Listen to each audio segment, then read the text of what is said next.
Good afternoon and welcome everyone to this May 16th, 2016 meeting of the Sustainability Commission of the City of Palm Springs.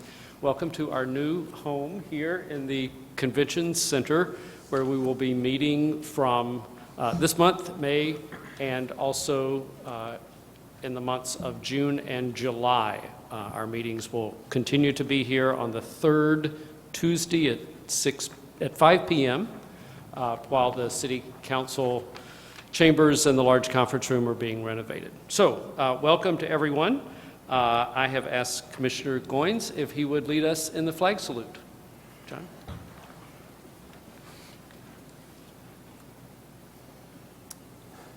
I pledge allegiance to the flag of the United States of America and to the republic for which it stands, one nation, under God, indivisible, with liberty and justice for all.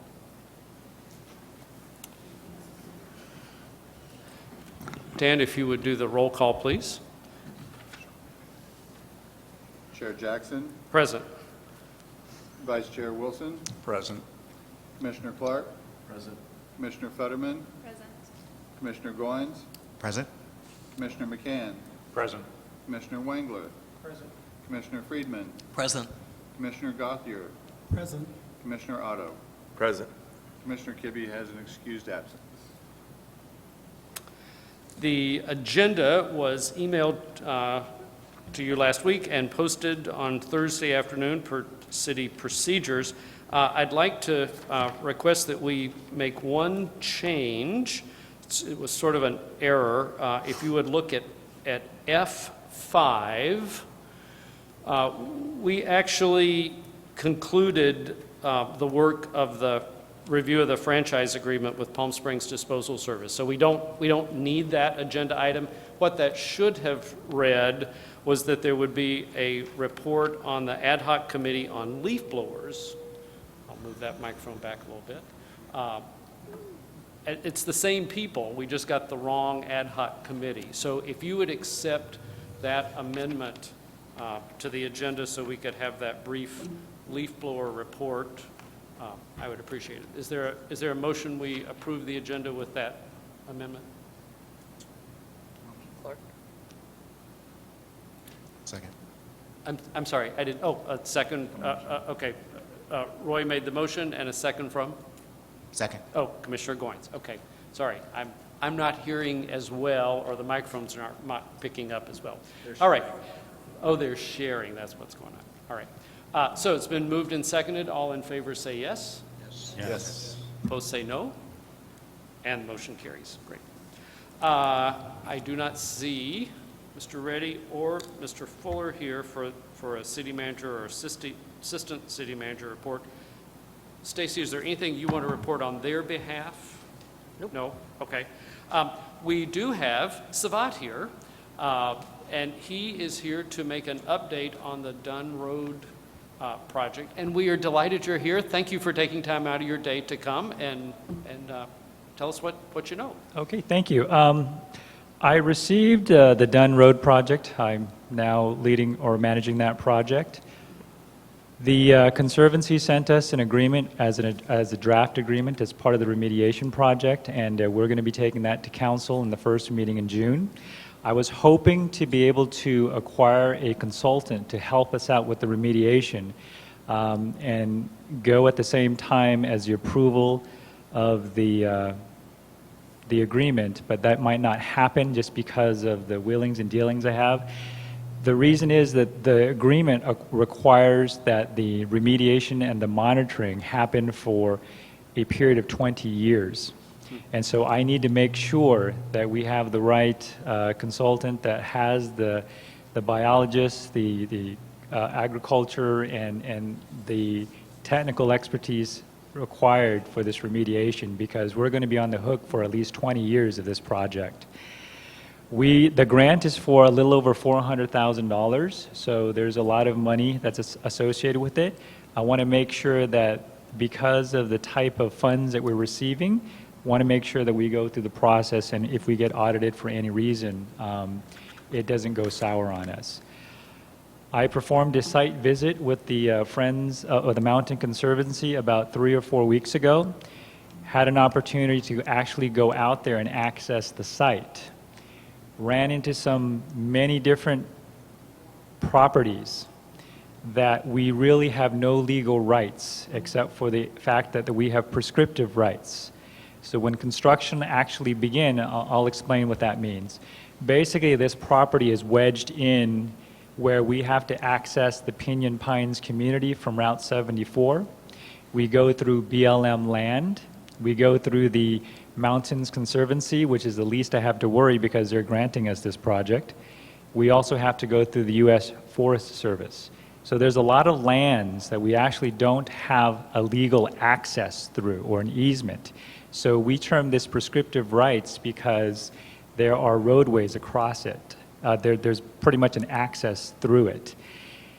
However, when we begin construction, there's going to be differences of opinions from these property owners that we have to cross. So as much as we have this funding and as easy as the project may seem or appear to be, I'm letting you know now that there might be some delays in trying to get the construction to happen. So just wanted to give you an update that I'm familiar with the grant funds that are involved. I want to make sure that we secure the agreements and the proper consultants to help us manage this project. But I also kind of want to give you a caveat of the potential challenges that I might have to go through. So you might be aware that anytime we cross over private property or someone else's property, they usually want remediation or improvements to their roadway, which might drain our funding. The good thing is that the Conservancy is open to additional funds as required. So knowing that, I'll be able to develop and ask for additional funds if we need it. Any questions? Sabat, just before, I think there are going to be quite a few questions. Maybe if we could back up. We've had, I think, 3 or 4 new commissioners who have joined since Michelle told us about this remediation cleanup work and since we were pursuing the grant. So could you back up and just explain a little bit about the site? Sure. And what is necessary there and why it is in Palm Springs, but you can't get there from here? Would you Sure. explain that?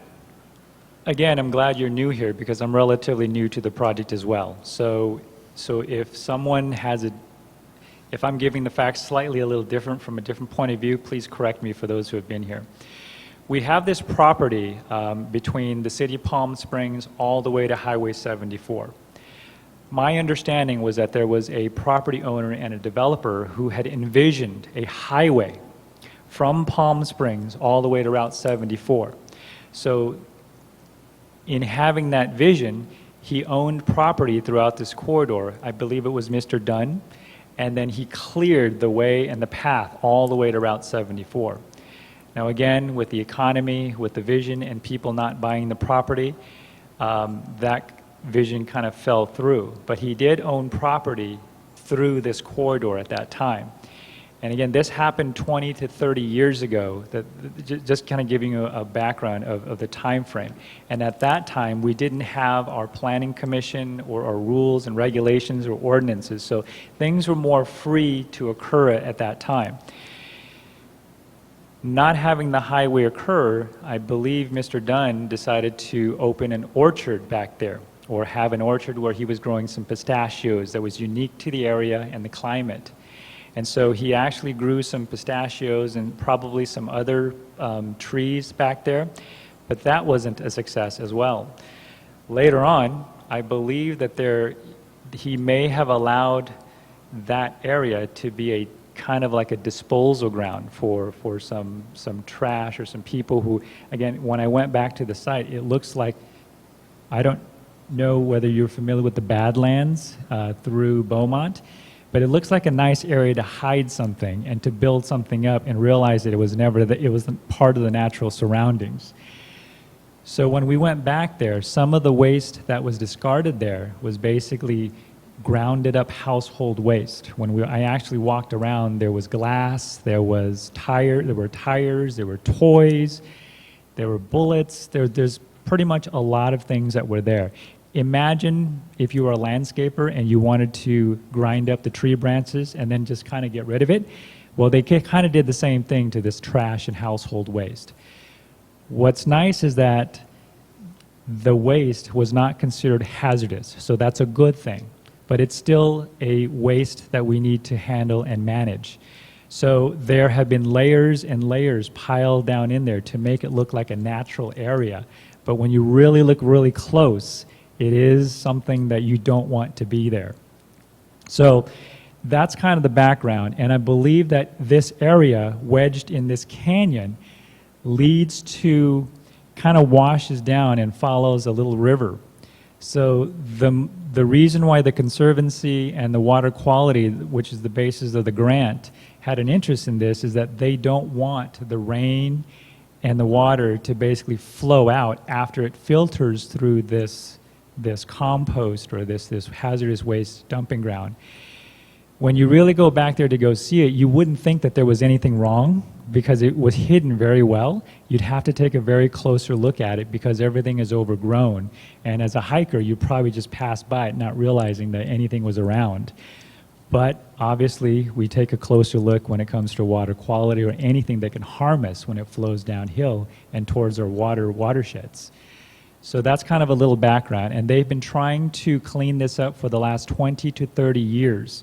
And I believe as part of the city of Palm Springs acquiring this property for $1, we needed to have this grant to be able to mitigate it. So we took on the property for $1, but under the condition that we receive a grant to clean this up. So now the responsibilities are a little bit on my shoulders now. So that's a little bit of the background, and that's how I interpret the history of it. If anybody kind of understands it differently, please do correct me. And here's my last question, and then we'll pass it on to other commissioners. About what's the acreage of this space? Again, I know that it's a surmountable size and it's going to be a significant project to haul. I don't know the exact acreages off the top of my head just because I'm getting familiar with the project. That's fine. That's fine. Okay. I saw Vice Chair Wilson, and then there are others, I'm sure. One of the things that you said threw me a little bit. You talked about construction component. Are you just talking about access road construction, or because I thought that the project was really all about remediation? Correct. I apologize, but anytime I do any type of work, I consider it construction when I deal with contractors. The actual work is actually just going in to haul out the materials and to dispose of the waste. Any improvements that might be involved would be the lands that we cross. The road is really bad and almost impassable with large vehicles, so any construction would have to be probably to remediate the roadway so that the large vehicles can access it. There's actually steep grades and huge potholes that are not really asphalt, it's just dirt and rocks. And then you got the city received the grant from CVMC, right? These are Prop 1 funds. Yes, that, as again, I'm taking that to the staff, to the city council to approve. Okay.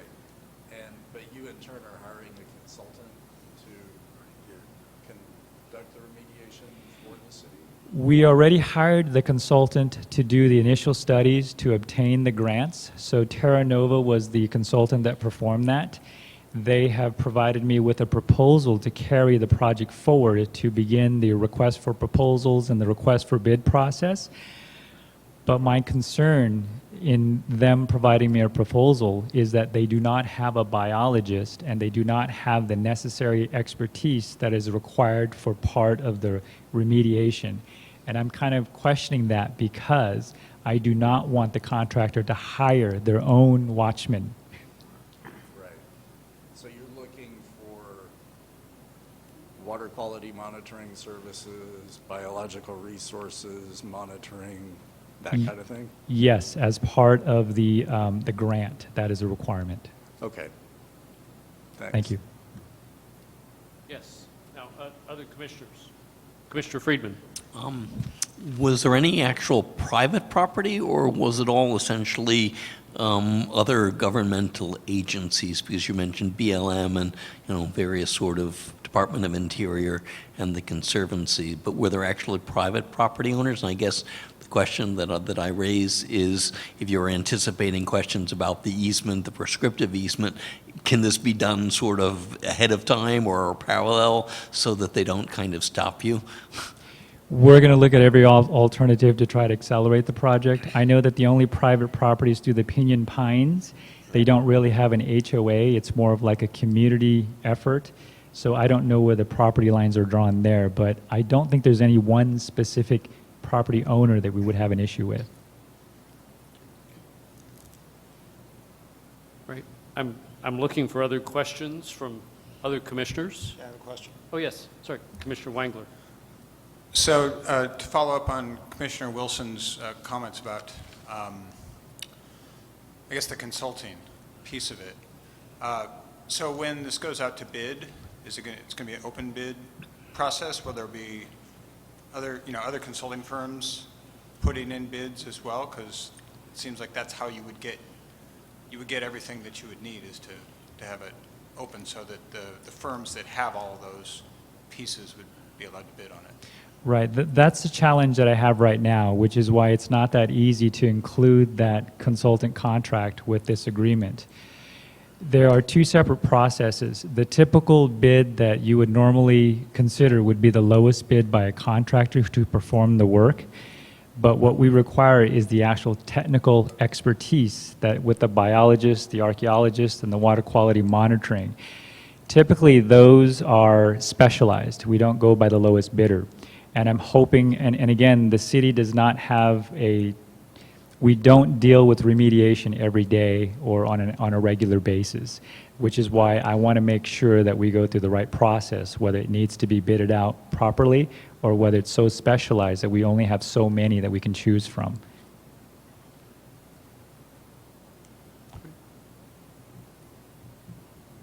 Look, oh, yes.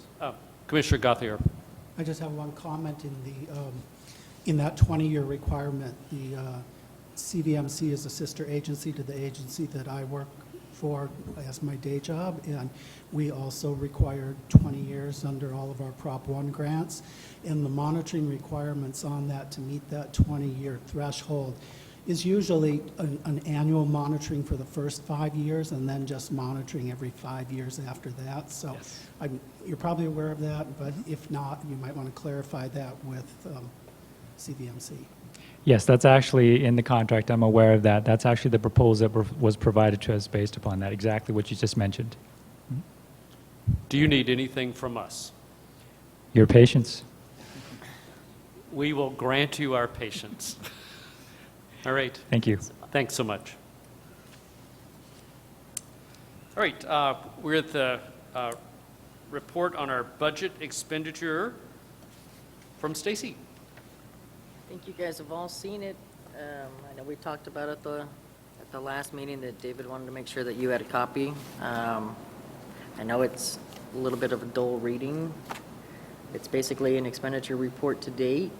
We're coming up at the end of our fiscal year. June 30 is the end of our fiscal year. So we can go line by line, or I can answer questions. How would you prefer? What was this in our packet? Yes. Yes. Oh, okay. Look like this. Oh. Okay. All right. I may have missed reviewing it carefully. Then, I'm sorry. I've got some other reports that you provided a meeting or two ago. Very similar. Actually, most of our, especially for 138, our sustainability fund, almost all of this are kind of repeats of our monthlies. We don't really have a whole lot of variations. I think the only variations we've had recently are the 2,500 for World Environmental Day. We've encumbered those funds. Diana Shea is working on that. And the, is it 350 for the library? And the funds for the library Funds that for you the approved library, as yeah. well. So Okay. beyond that, really, it's, obviously, it gets into the details of the Medicare, the employment, dues and subscriptions, which is our South Coast AQMD.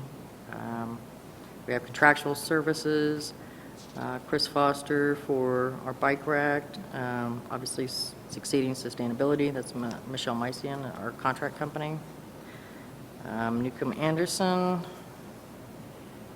Science by Tomorrow, that's the goals poster and badges and your commissioner signs. Okay. All right, I'll let other commissioners ask questions. I'm seeing David shaking his head. What? Yeah, I remember having the document, I'm not sure exactly which month it was, but one question that I did have, and unfortunately I don't have the document, is perhaps you can explain the Chevron, the cogeneration, because that's charged, if I recall, I guess from previous discussions from Dr. Reddy, that there is a rather large charge for the cogeneration that's taken out of our budget, and maybe I guess that can refresh our memory why that comes from the Sustainability Commission budget as opposed to the general fund, since I believe it's to sort of,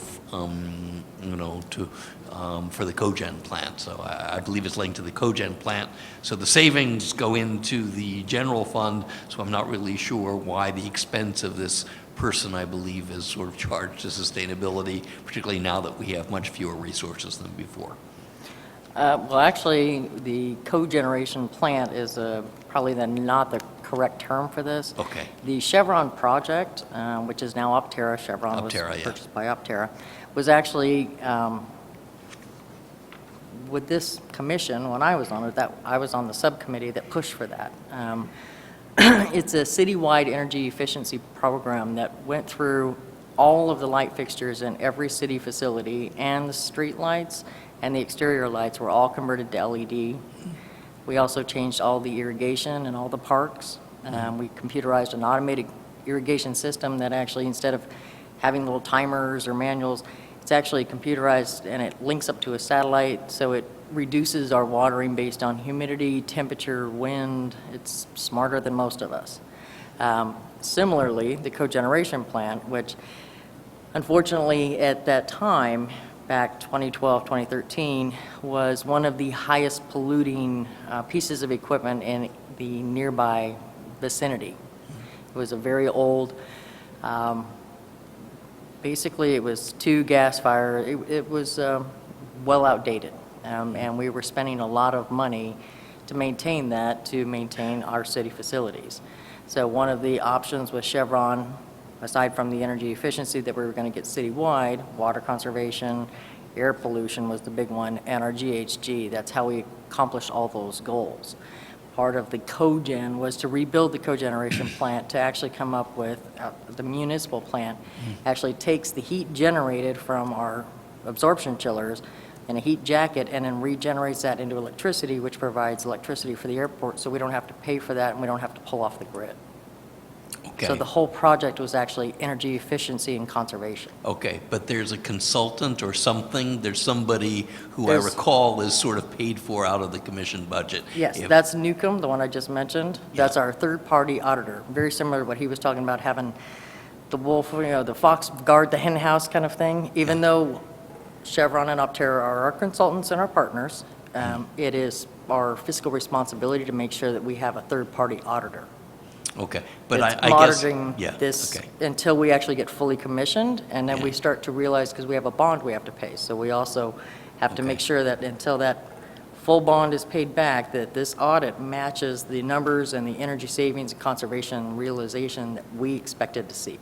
Okay, but I guess my ultimate question is, why is that cost taken out of the Sustainability Commission budget, as since the savings seems to flow into the general fund because we're not losing as much electricity and water? Why is that cost allocated, other than historical reasons we had the money? It was written in 2013, and it was this commission that had, obviously, were spearheading the project, so the contract was from 2013. Okay, maybe at some point that can change because it's a very large percentage of our budget, I believe.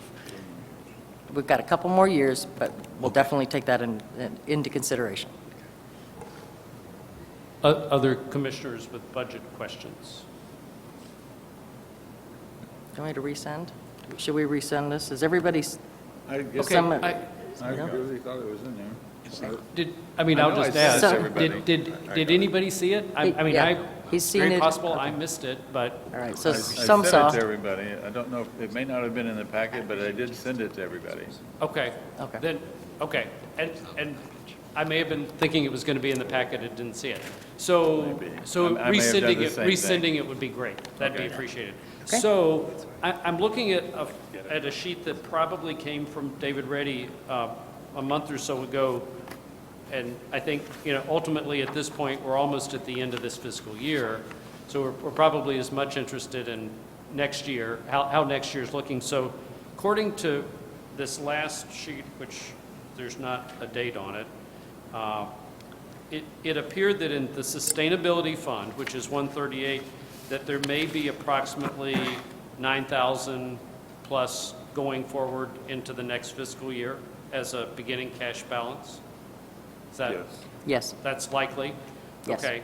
And then there's, perhaps then with other revenue that we have about 374,000 is a number that was on a preliminary revenue for the Sustainability Fund. And so without a full-time staff person, Mr. Reddy was explaining that there would be some more substantial funds available for programming, correct. was David's explanation. I'm not sure I'm seeing so about what would we have in the Sustainability Fund in the next fiscal year? I know nothing's settled. I know budgets are not settled for next year, so that's fine. But about what would we have for programming funds, not personnel funds or other charges Sure. that we wouldn't have any control over? Is that a number you could shout out at this point, or not so much? I see Marcus rapidly typing back there, trying to pull up some Okay, numbers. and that's okay.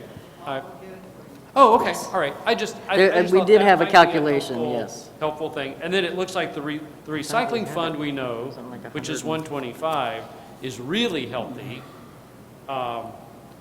Almost, over between $700,000 and $800,000 of funds there. So, lots of funds available if there are things that are to do with recycling. So, okay, maybe we'll, if Marcus finds something he wants to offer, that's great, but maybe we'll re-agendize this after we have looked at it more carefully, and I apologize for not catching for.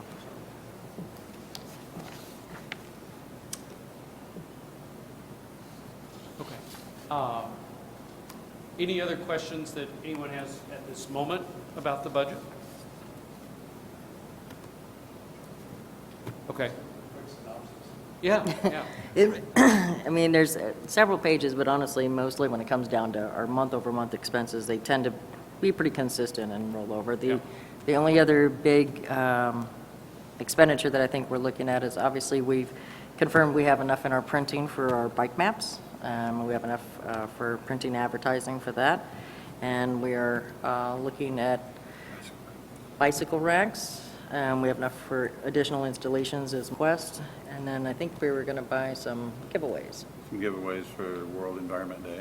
So we're looking for some feedback on what you might like for some giveaways. But really, at this point, most of the expenditures that we've had programmatically this year have been small dollars. They've been in True. a few $100 or a couple of Couple thousand thousand. tops. Yep. So we've not spent a lot of money this year. Most of what we have is there's not enough in any one account to do much with. Right. Yeah, the There's programs. money there, but it's all split up into Yep. different accounts. So that's sort of what I'm getting at for next year, is it may help us to look at it and to try to come up with a priority or two, rather than $100 here and $100 there. Right. But, okay. I know Marcus is busy scrolling through. If at any point you've got something you want to say to us, just wave and we'll call on you. So nothing else on the budget? I just want to be sure. Anybody? Okay. Commission liaison reports. Lisa Middleton informed me that she could not be here tonight, which is just fine. Commissioner Friedman will make the report on that item at F2, where it is listed. I am looking for the public, and unless our sound technicians want to, video folks want to comment, I don't think there's any public comment tonight. And so we are at the meeting minutes of last meeting, April 18th. I assume there's always a few edits. Maybe there weren't this time. All right. Is there a motion that we approve the minutes as they were emailed to you, the minutes of April 18th, 2017? So moved. So moved by Vice Chair Wilson, second.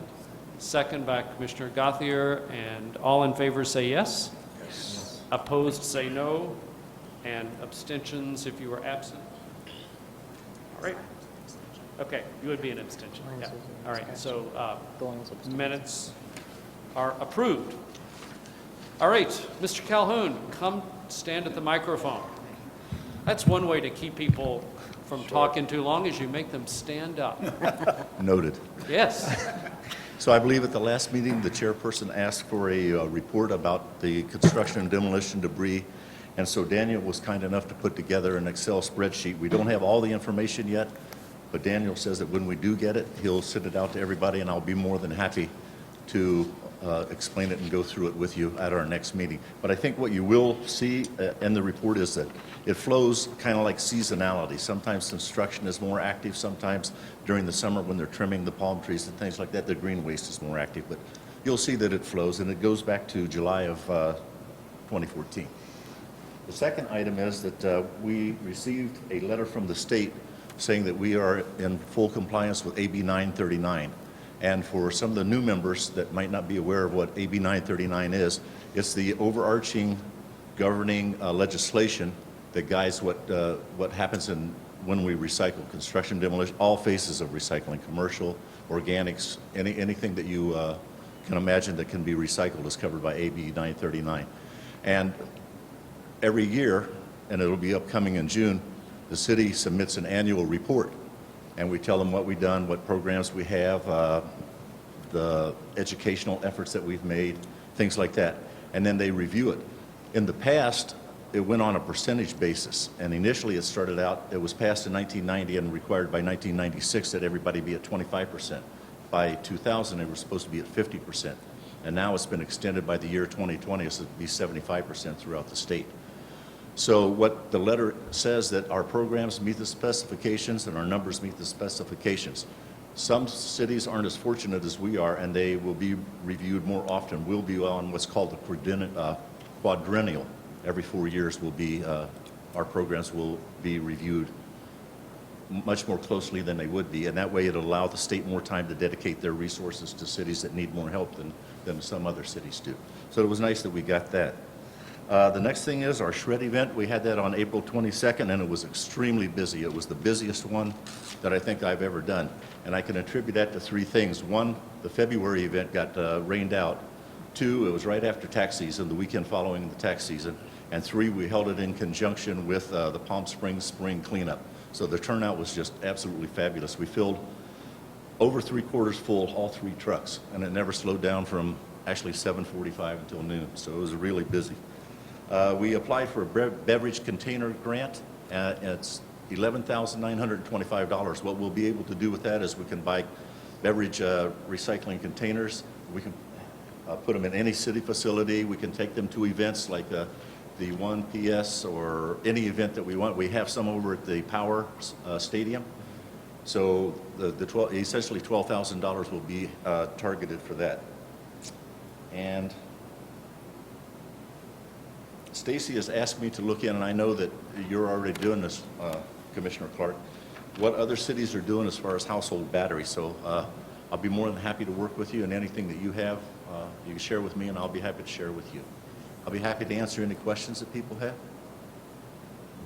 Commissioners? Vice Chair Wilson? I glommed onto one thing that you mentioned, Mr. Calhoun, and that was tree trimming.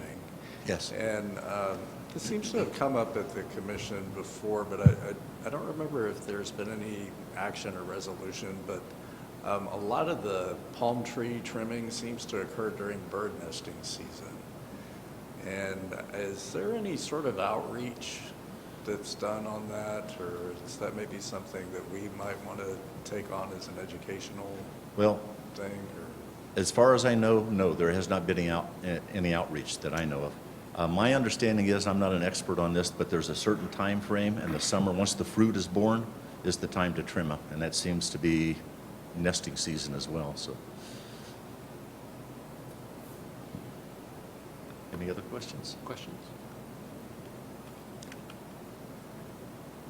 Thank you. Gary, I assume at this point, you're sort of tentatively looking already at the calendar for next year and identifying dates for shredding. When will that happen? The first one will be October 21st because that coincides with Palm Springs Disposal's fall cleanup.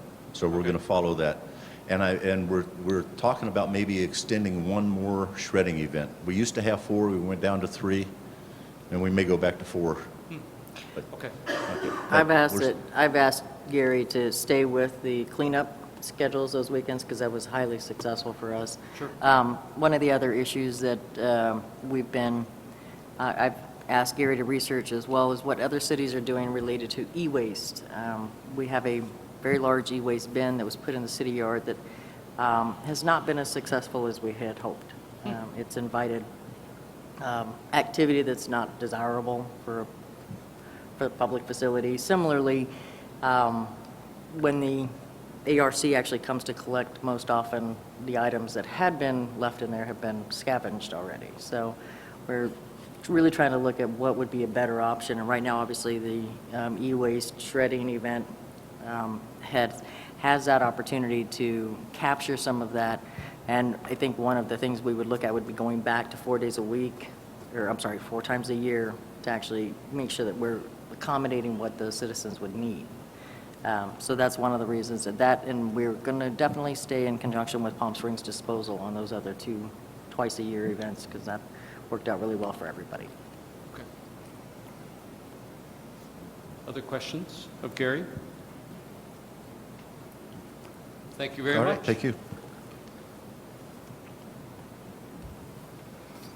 All right, we are at the new business section of our meeting, and the first item is a report on electric vehicle charging stations, and that is coming from Commissioners McCann and Otto. So I'll turn that over to two of you. Is this going to be on the? I was hoping it would. It is. It will be on this screen. And is there a screen on the backside over there? No. Should we just twist it? Oh, it'll be over there? Okay, all right. I was just wanting to make sure you could all see it. You call Ernesto? Ernesto? He had it up there, but then it went away. Fell asleep. So now, sorry, I'm a little bit PC challenged. If we can get it to the slideshow, there we go.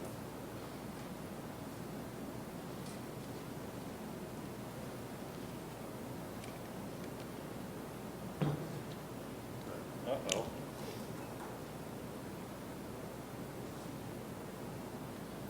No, it just goes away when I do that. We're getting the IT guy back here. Just a second. I can start, I guess. In Well, do non- you want us to, what would be helpful, Rob? Do you want us to just move to another agenda item or two and come back at when there's a technician available?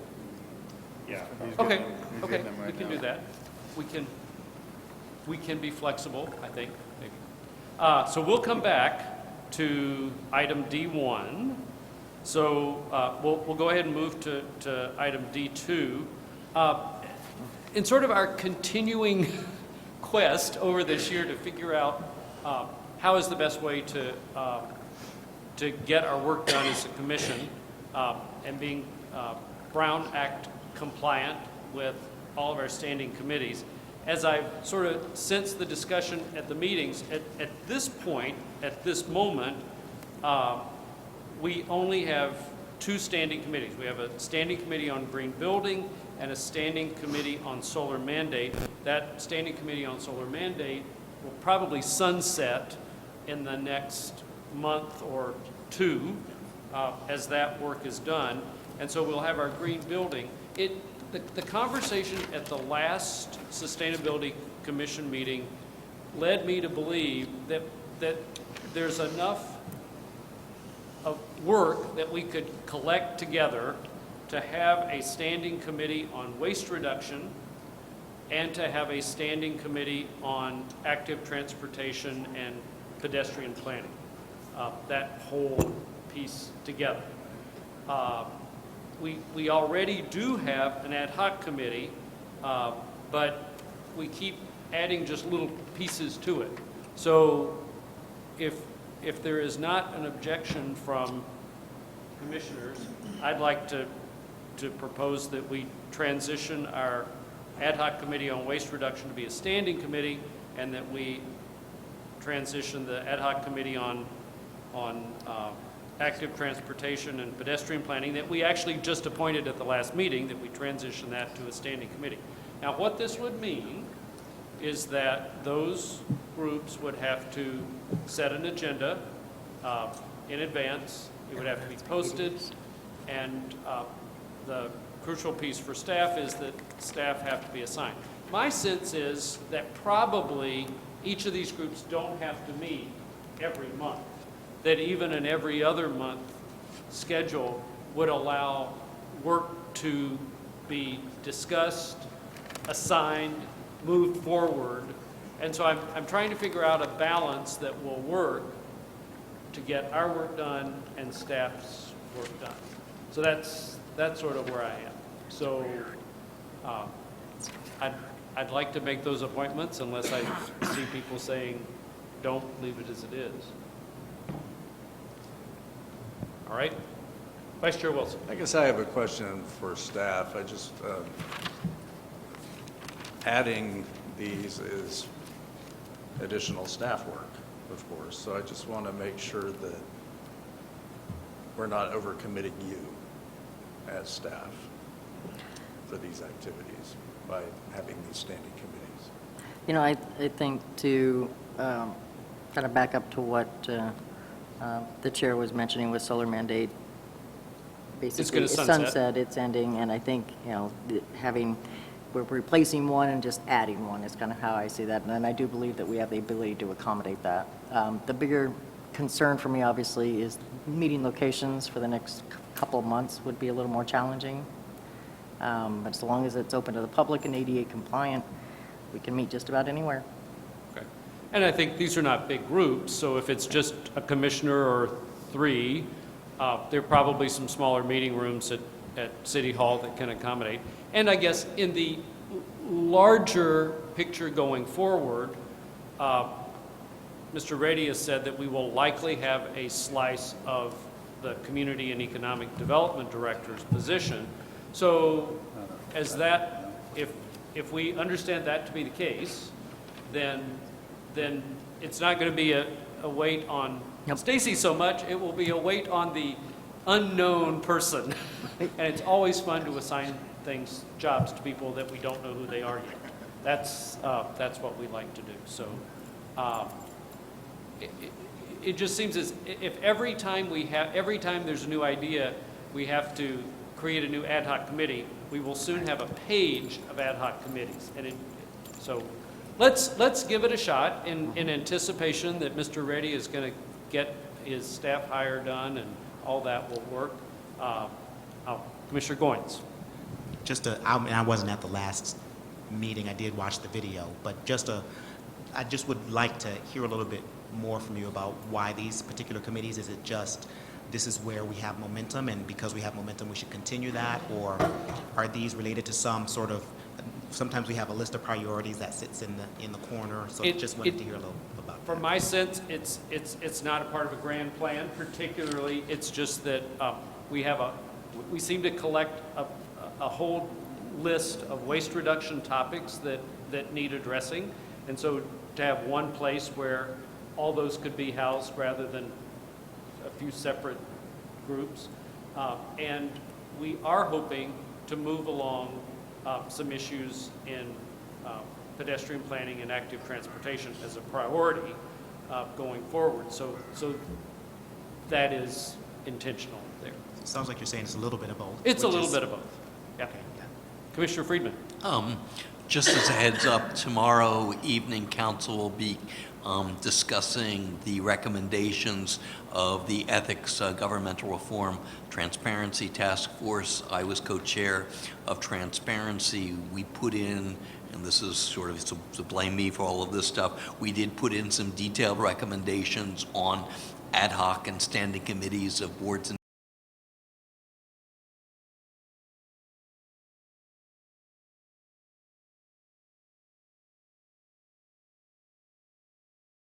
I would like to support the move to do exactly what you proposed, because it's consistent with where I think council is going.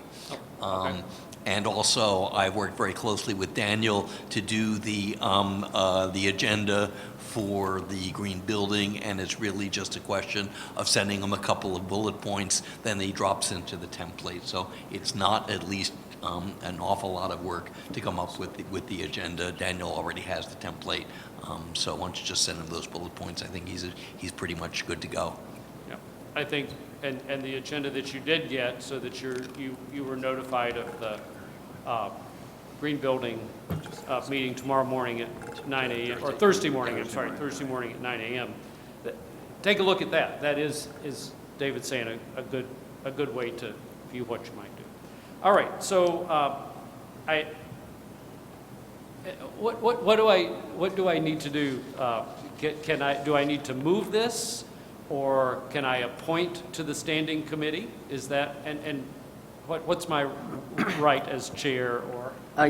Yeah, basically, I think you already have the members for your standing committee for waste reduction, right? Right. So now, I think the active transportation pedestrian planning, Wilson, and Right. So for waste reduction, for the standing committee on waste reduction, it would be Commissioners McCann and Clark. And for the a standing committee on active transportation, it would be Commissioners Wilson, Kibbe, and Gothier. and they're, yeah, and basically, similar to what you're saying, they're standing committees at this point because Because there is work to be done. there will be identifiable goals at some And- point. Right. And those groups already know the topics they need to address, so they'll begin to agendize that. Okay. So, do we need to vote? Do I just need to, nope? I think you're good. Just, okay, so we're going to transition those ad hoc committees to standing committees. All right, we'll read it. Dan, you're our umpire for the minutes. We'll read it that way when we read your minutes. All right, All right. thank you. Where are we technology-wise? Are we back in the game? We do appear to be back in the game. Okay, good. So we are back to item D1, electric vehicle charging stations. Okay, at the meeting last month, we were charged with doing some preliminary investigation of current usage and future demand for electric charging stations in downtown Palm Springs. So this report is to give you a summary of what Nate and I have done in the last month on that. And just to start with some overarching California statistics, there are almost 15 million registered vehicles in this state, and today approximately 250,000 of them are zero-emission vehicles, or less than 2% of the total. It's divided about half and half between the plug-in hybrid electric vehicles and the battery electric vehicles, or BEVs. Annual automobile sales in this state are around 2 million. That seems to be a fairly steady level over 2015 and 2016. Again, of that amount, In 2016, an approximate number of zero-emission vehicle sales was 85,000, or about 4% of it. It sounds small, but one of the interesting aspects of that is that it's about a 70% growth over 2015. So there was a bit of an explosion in sales last year. And in 2013, the City of Palm Springs installed 34 electric charging stations in the downtown area. A couple of note, there are 6 out at the airport. They're in the Baristo and North Indian Canyon parking garage. There are 4 of them, 2 on the first level, 2 on the second level. There's 4 over the convention center. City Hall has 2, and then there's various numbers distributed across other locations. So to try to get some preliminary data on usage, I got in my car and developed a little bit of a route over the last month. I went to the public parking lot, so I chose 9 of the approximately 19 or so facilities that were closest to downtown. And then I just simply went there and did a count of the number of stations that were in use at that time. And I did it, I did 6 different samples. And you'll notice the times, if you can see them there, they're scattered. And I kind of did that deliberately, just so I was trying to get an overall view here rather than zero in on a particular time of day or a particular usage pattern. So I sometimes went in the morning, sometimes at noon, early afternoon, and then late afternoon. The 2 that you see there in red are the only 2 times I went where there was something actually going on at those facilities. So this is a very baseline snapshot of usage today. The one of them was the Camelot Theater, of course, during the Saturday morning activity there with the farmers market, and then the other one, the public parking lot, was just later on a Saturday night where the parking lot was very full. So here's the results. And again, this is not scientific. This is just me going around doing it. If we wanted to get a better and more accurate picture, we'd want to collect a fair bit more data on this. But you'll see the results. The airport had about a 57% usage rate over all these observations. The downtown parking lot came in second at about 46. We went down from there. You'll notice the library had 0, so there is 1 charging station at the library, and it doesn't appear that people go to the library with their electric cars, at least not to charge them there. And the final average, you'll see below, was 30%. Is that an underestimate? Possibly, because I'm including the library in it. If you take the library out, it's about 35%. So that's a snapshot of today's usage. Again, a limited sample and probably would need more data collection to have more confidence in it. But what we're facing in the future is an executive order that Governor Brown issued in 2012, where by 2020, California's zero-emission vehicle infrastructure is supposed to be able to support 1 million vehicles on the road. That's 4 times the amount today. And by 2025, another 500,000 electric vehicles on the road, which would be 6 times the amount that are there today. This graph that you see down below, what's interesting about it is the inflection point that you see there, that actually was, again, supposedly in 2017, but it looks like it actually happened a year earlier in 2016, where the numbers are starting to climb much more rapidly than they did in years past.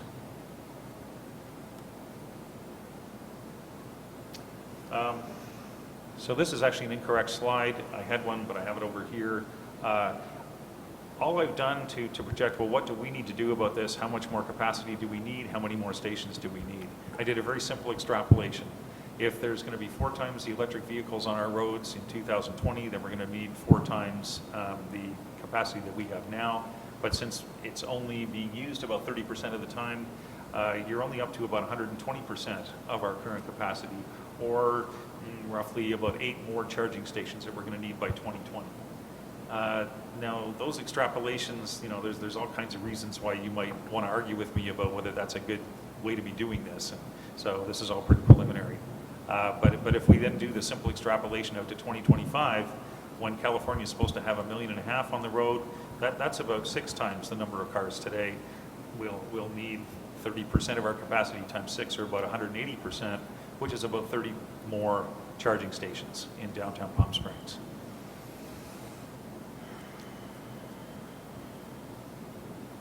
So this simple extrapolation ignores a lot of important issues, I think. What does it mean for the 2025 guidance, for example, that they're supposed to be easily accessible? Does that mean that anybody who goes to an area that they know their stations should have one open and available? In which case, these extrapolations are probably low. What about peak demand times that I don't have enough samples yet to really give you a clear picture?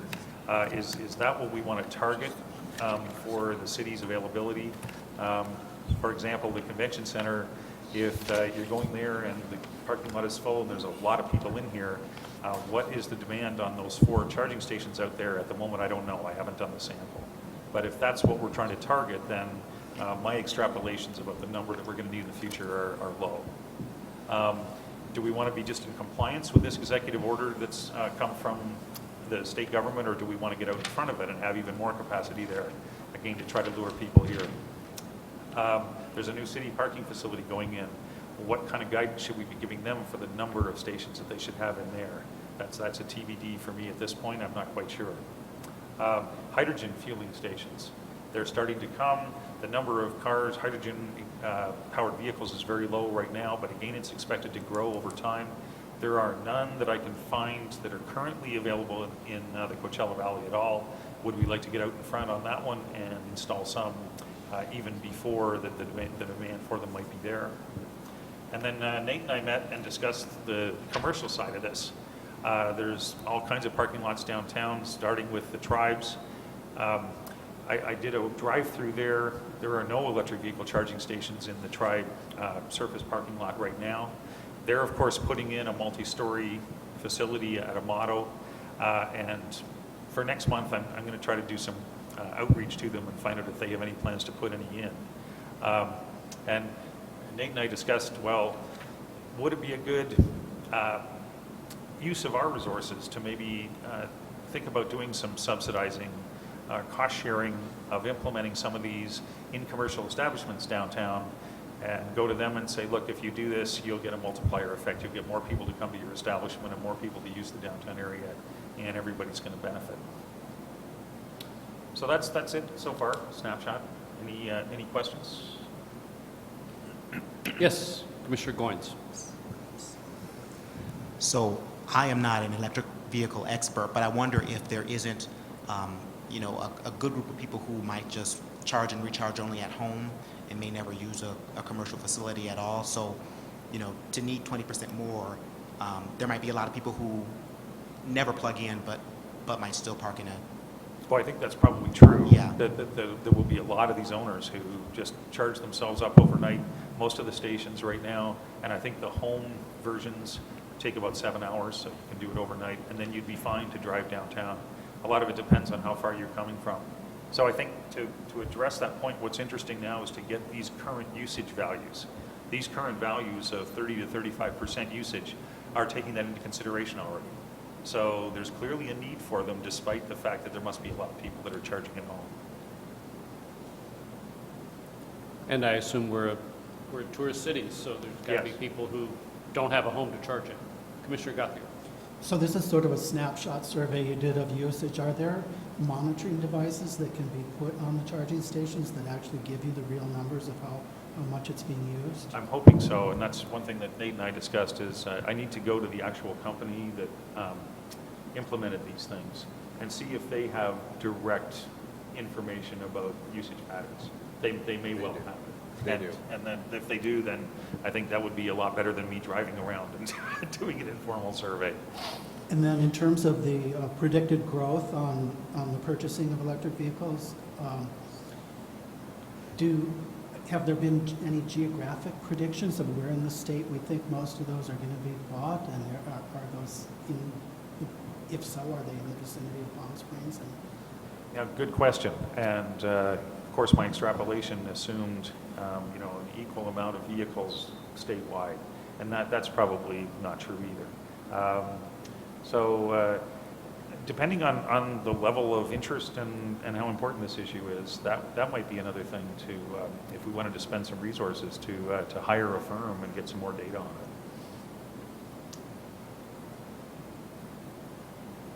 Grant. Yeah. Commissioner Wilson?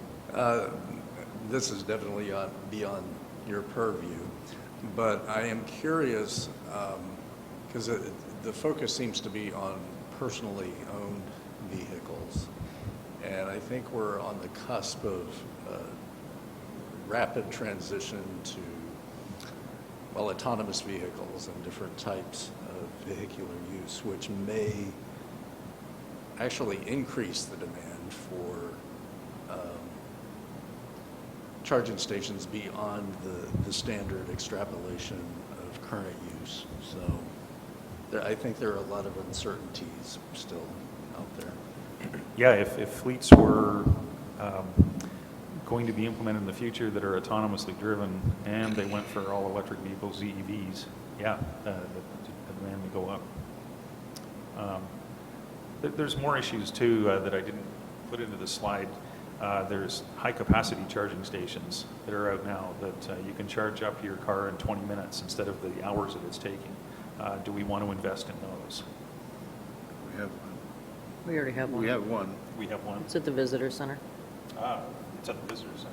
Where Wonder they- what usage next of to it the is. other two. That's real high usage area for us. Commissioner Friedman? It may be useful as an additional data point to talk to the folks at PS Resorts, given the fact that many of the cars who do come in are very likely to be, tourists who are staying in overnight. So perhaps that group would have some at least anecdotal data, and in terms of investing, perhaps a partnership, because if we need to put in more, there's a cost, and that would be perhaps a good partner to work with and to sort of defray some of the costs, and perhaps have them installed at some of the new hotels that are going up. So that was just a suggestion to work with them on the development and rollout. And just to get some feedback from the council, is the ultimate goal of this to make a recommendation to City Council about expenses on putting in more and how many we think we need and that sort of thing? Well, I think it's up to the commission to do as you choose. As staff always tell us, we speak to council through our resolutions, through our motions. So I'm not sure that, I don't know who else. I'm sure there are potentially city staff people that are looking at electric vehicle charging stations. They're probably, I don't know if it's in the planning department. Who all is, who in the, where would this rest in the staff? I maintain family them tree? and install them. Pardon me? My department maintains them and installs them. Okay. Michelle actually did write a grant, I believe, for 6 additional, which we just found out about, and we're working on that. One of the more unique challenges we're dealing with right now is, of course, the electrical infrastructure, in Right. especially in some of the older areas, downtown in particular. Luckily, as Commissioner Friedman just mentioned, several of the new hotels have already brought in their own. So that's helping to offset the demand on us. A lot of the newer, innovative and revamped hotels are providing that service. One of the things we need to look at going forward is probably a franchise agreement of how we're going to do this long-term so that it's not at the expense of the taxpayers, Right. that it can offset itself. The rapid charger is, it's a bit of an anomaly right now. One of the bigger struggles we have with the charging stations, several of the locations that you were showing there, I get complaints about because people park there and they go to work, or they go somewhere for a very long period of time. So the turnover isn't great right now, especially if you have a level 2 charger and it does take 2 hours. We don't have a lot of incentive to have the car owner come back and move the car, especially if they're Saturday night downtown. That's a little bit harder. So trying to find the locations with the appropriate infrastructure, and then where's our need? Where's our future need? Where's our growing need? Is solar an option? There's so many potential questions we're looking at and what funds are available. So maybe just to, I mean, this is fascinating data, just even though it's somewhat anecdotal, it's great. So lots of issues. Electric vehicle charging stations can be privately owned, they can be set up by the business, they can be grant funded for installation, but then there's almost always a sunset on that funding. They can be public, i.e. some governmental entity can install them. There can be some shared scenarios, I suspect. Stacy's mentioned the issue of the age of the downtown infrastructure and that being redone over the next couple of years? Yes, it's, Okay. I think we're still within a year to 18 months. Right. So there's all those factors, and then I think there's also the factor of Palm Springs is trying to reinvigorate its downtown with the redevelopment project, and for the kind of city we are, we're not. I don't know what town I want to say. We're not even though we're a city of 43,000, we're not a small county seat, Right. rural community of 43,000. We're a different kind of destination city. So given those factors and all the ones we've talked about, and also the pace of process on these issues, it just seems to me that we ought to say something. Now there's a draft of a motion on the agenda just to move things forward that simply says that we endorse that the downtown redevelopment area include electric vehicle charging stations, which is a pretty non-threatening kind of motion, but at least it gets it out there in terms of one step along the process to say that we're paying attention to it. Yeah. So that motion can be before you if it, I guess it is before you, and we can do something with it. It could be amended, it could be tabled, but there's probably no other commission that's going to be advocating for this issue, particularly. Maybe planning might right? say Yeah. something about it, maybe, Yeah. as they make their decisions about larger projects. But we don't know that they've said anything particularly about it Not for that the I'm aware downtown of. redevelopment. So it's entirely within our purview to speak if we want to speak. Can I ask one more question? Yes, Mr. Stacy, Goins. do you know the sticker price, an all-in price, I guess, for a charging station? So the materials and the installation, do you have a ballpark? I don't. Yeah, go ahead. It depends on the station, but basically it's around, for a single station, it's right around $5,000 for one that actually gets revenue. And for one that doesn't take revenue, installed is around $1,500. Okay. The ones that take revenue, they have other benefits for the business or the location, whereas, it's connected to apps. You did ask a question about how many people charge them at home. The problem with the electric vehicles is that they do have limited capacity. So even if you're driving a Tesla with, I think, 200 miles, 250 miles, when you're coming from Orange County, you now have limited capacity. And so they call it, well, actually I forgot what they call it, but it's an anxiety of not being able to go to the gas station. So basically you charge your electric vehicle any chance you get. And going on to the demographic of electric vehicles, I think it's very clear when you look at 250,000 electric vehicles in California, and you could literally see an electric vehicle within 2 minutes of watching the traffic here in Palm Springs, that we have a lot more than the regular demographic. And the demographic of Palm Springs, as the chair was pointing out, does have a strong propensity to go after the more technical or more advanced technology out there, and certainly are thinking about the environment. So I do think that it's growing, and the more locations, it's just going to invite more people to drive electric vehicles. It'd be better than more gas stations. Then these extrapolations are very low for our particular Yeah, but area. putting them in the same spot would be an issue. Yes. And I think it was noted too, because this issue was addressed, and Stacy mentioned it, the people who just park their car and leave it. There are ways to monitor the electric vehicle charging stations that allow you, for the pay stations, a certain rate for a couple of hours while you're doing your work or engaging with a vendor or a commercial establishment.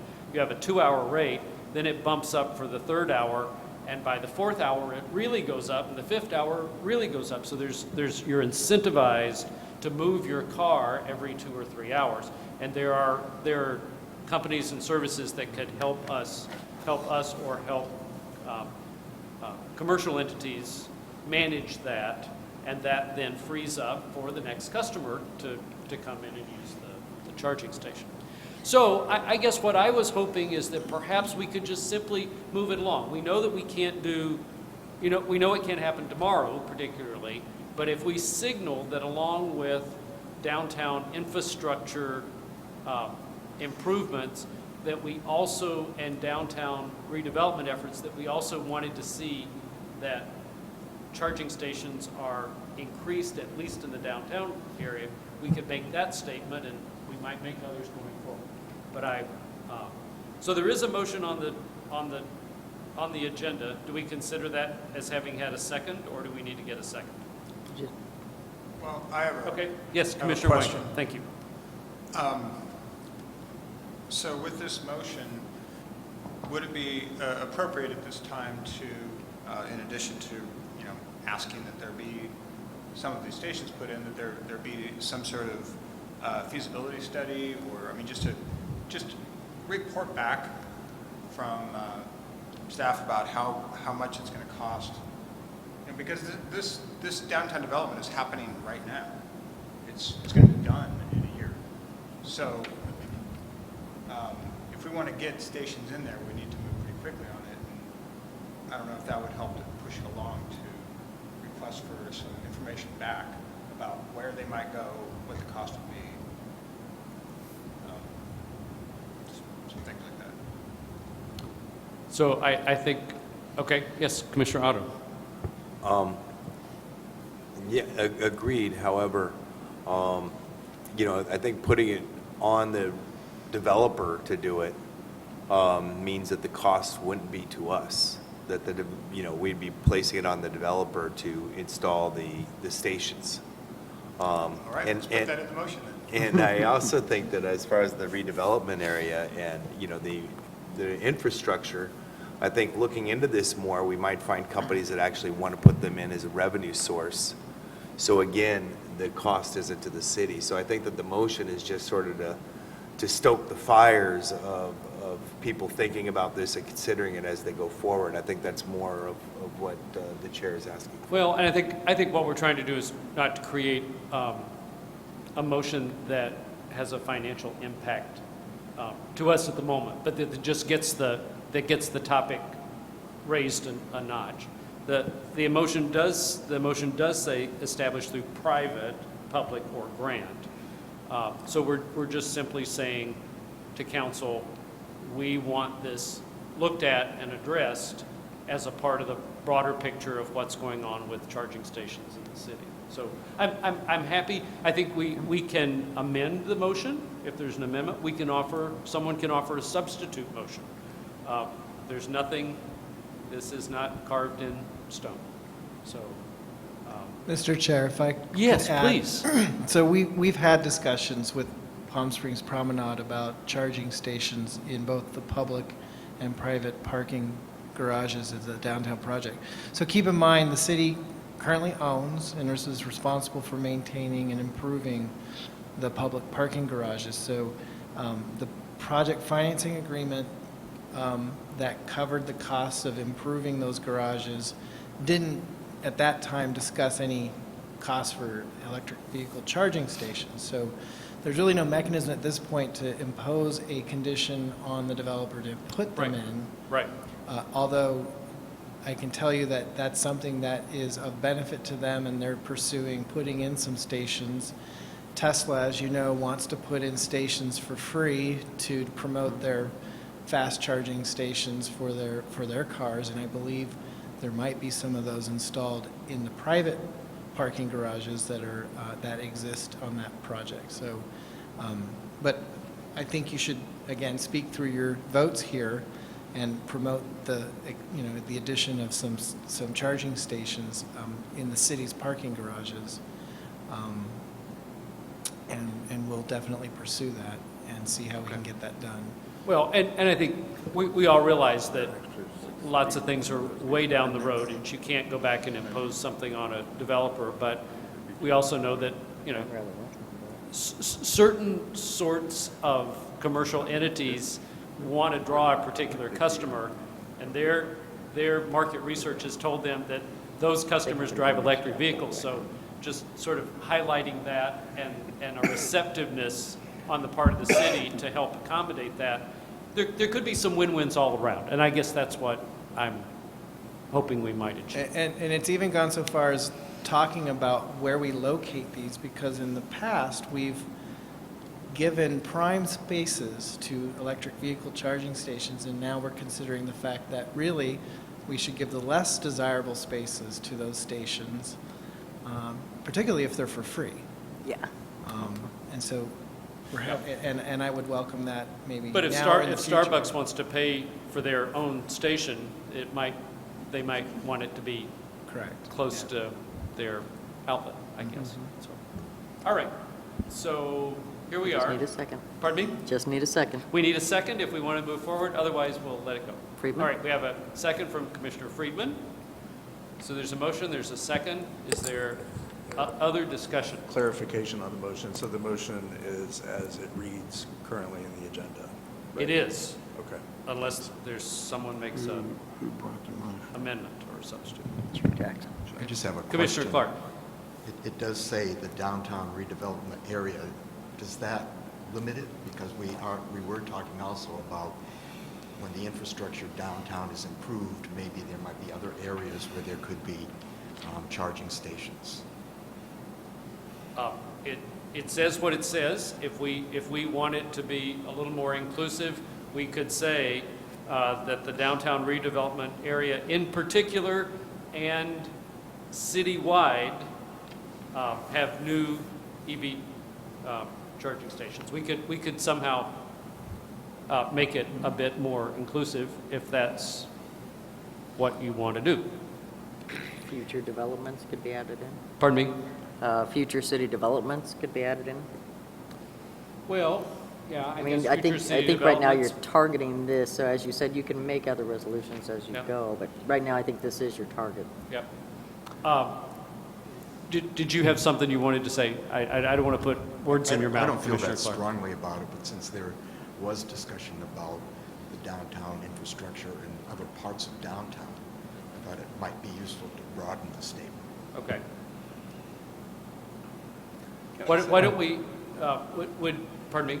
Could I second that? Sure. So then what you're saying is that maybe we amend it to say that the downtown area and the redevelopment area in particular include new EV charging stations.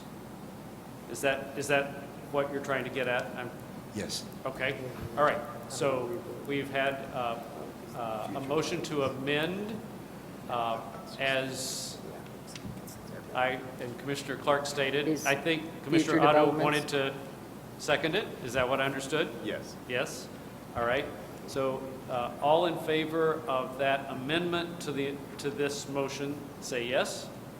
Yes. Opposed, say no. Abstain? Okay, so now we have an amended motion, which is that the downtown area and the redevelopment area in particular include new EV charging stations, da-da-da-da-da.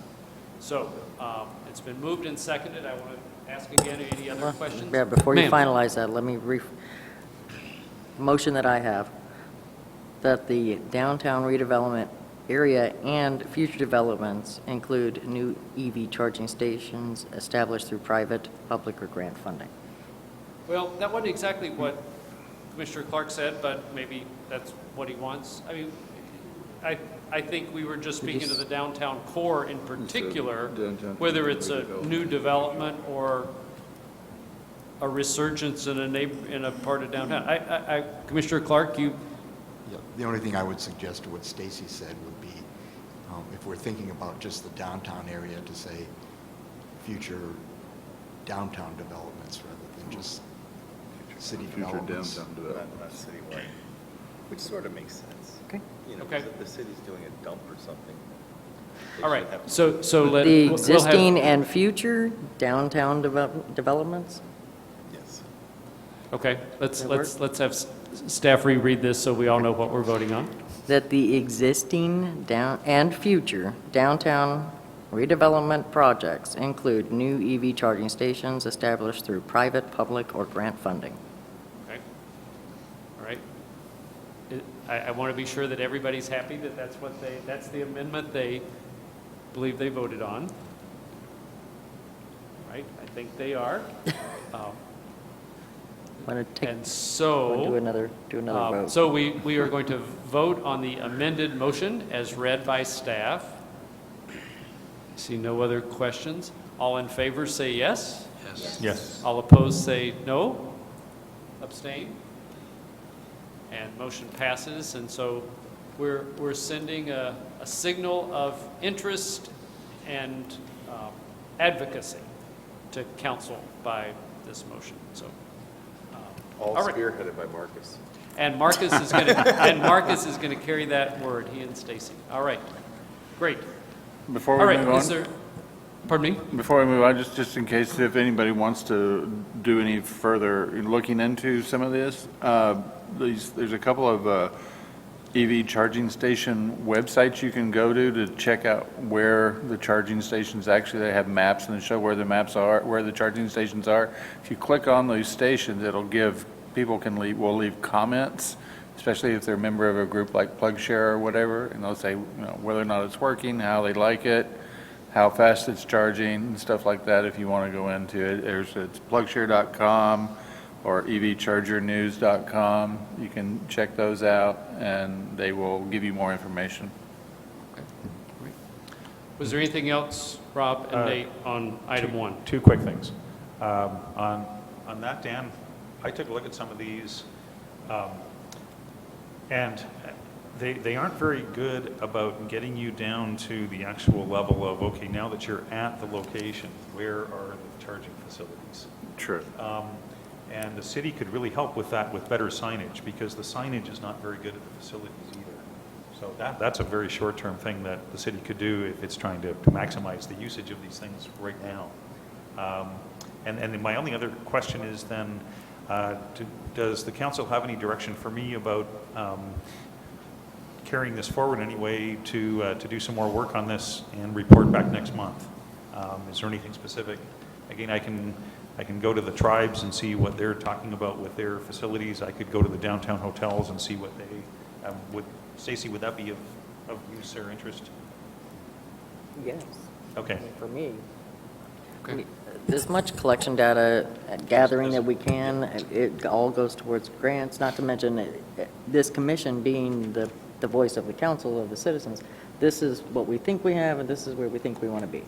Okay. And that's, as a subcommittee, that's what I would hope that you would be able to gather that information and make, you've considered it, you've weighed the pros and cons, and this is where you think we should go.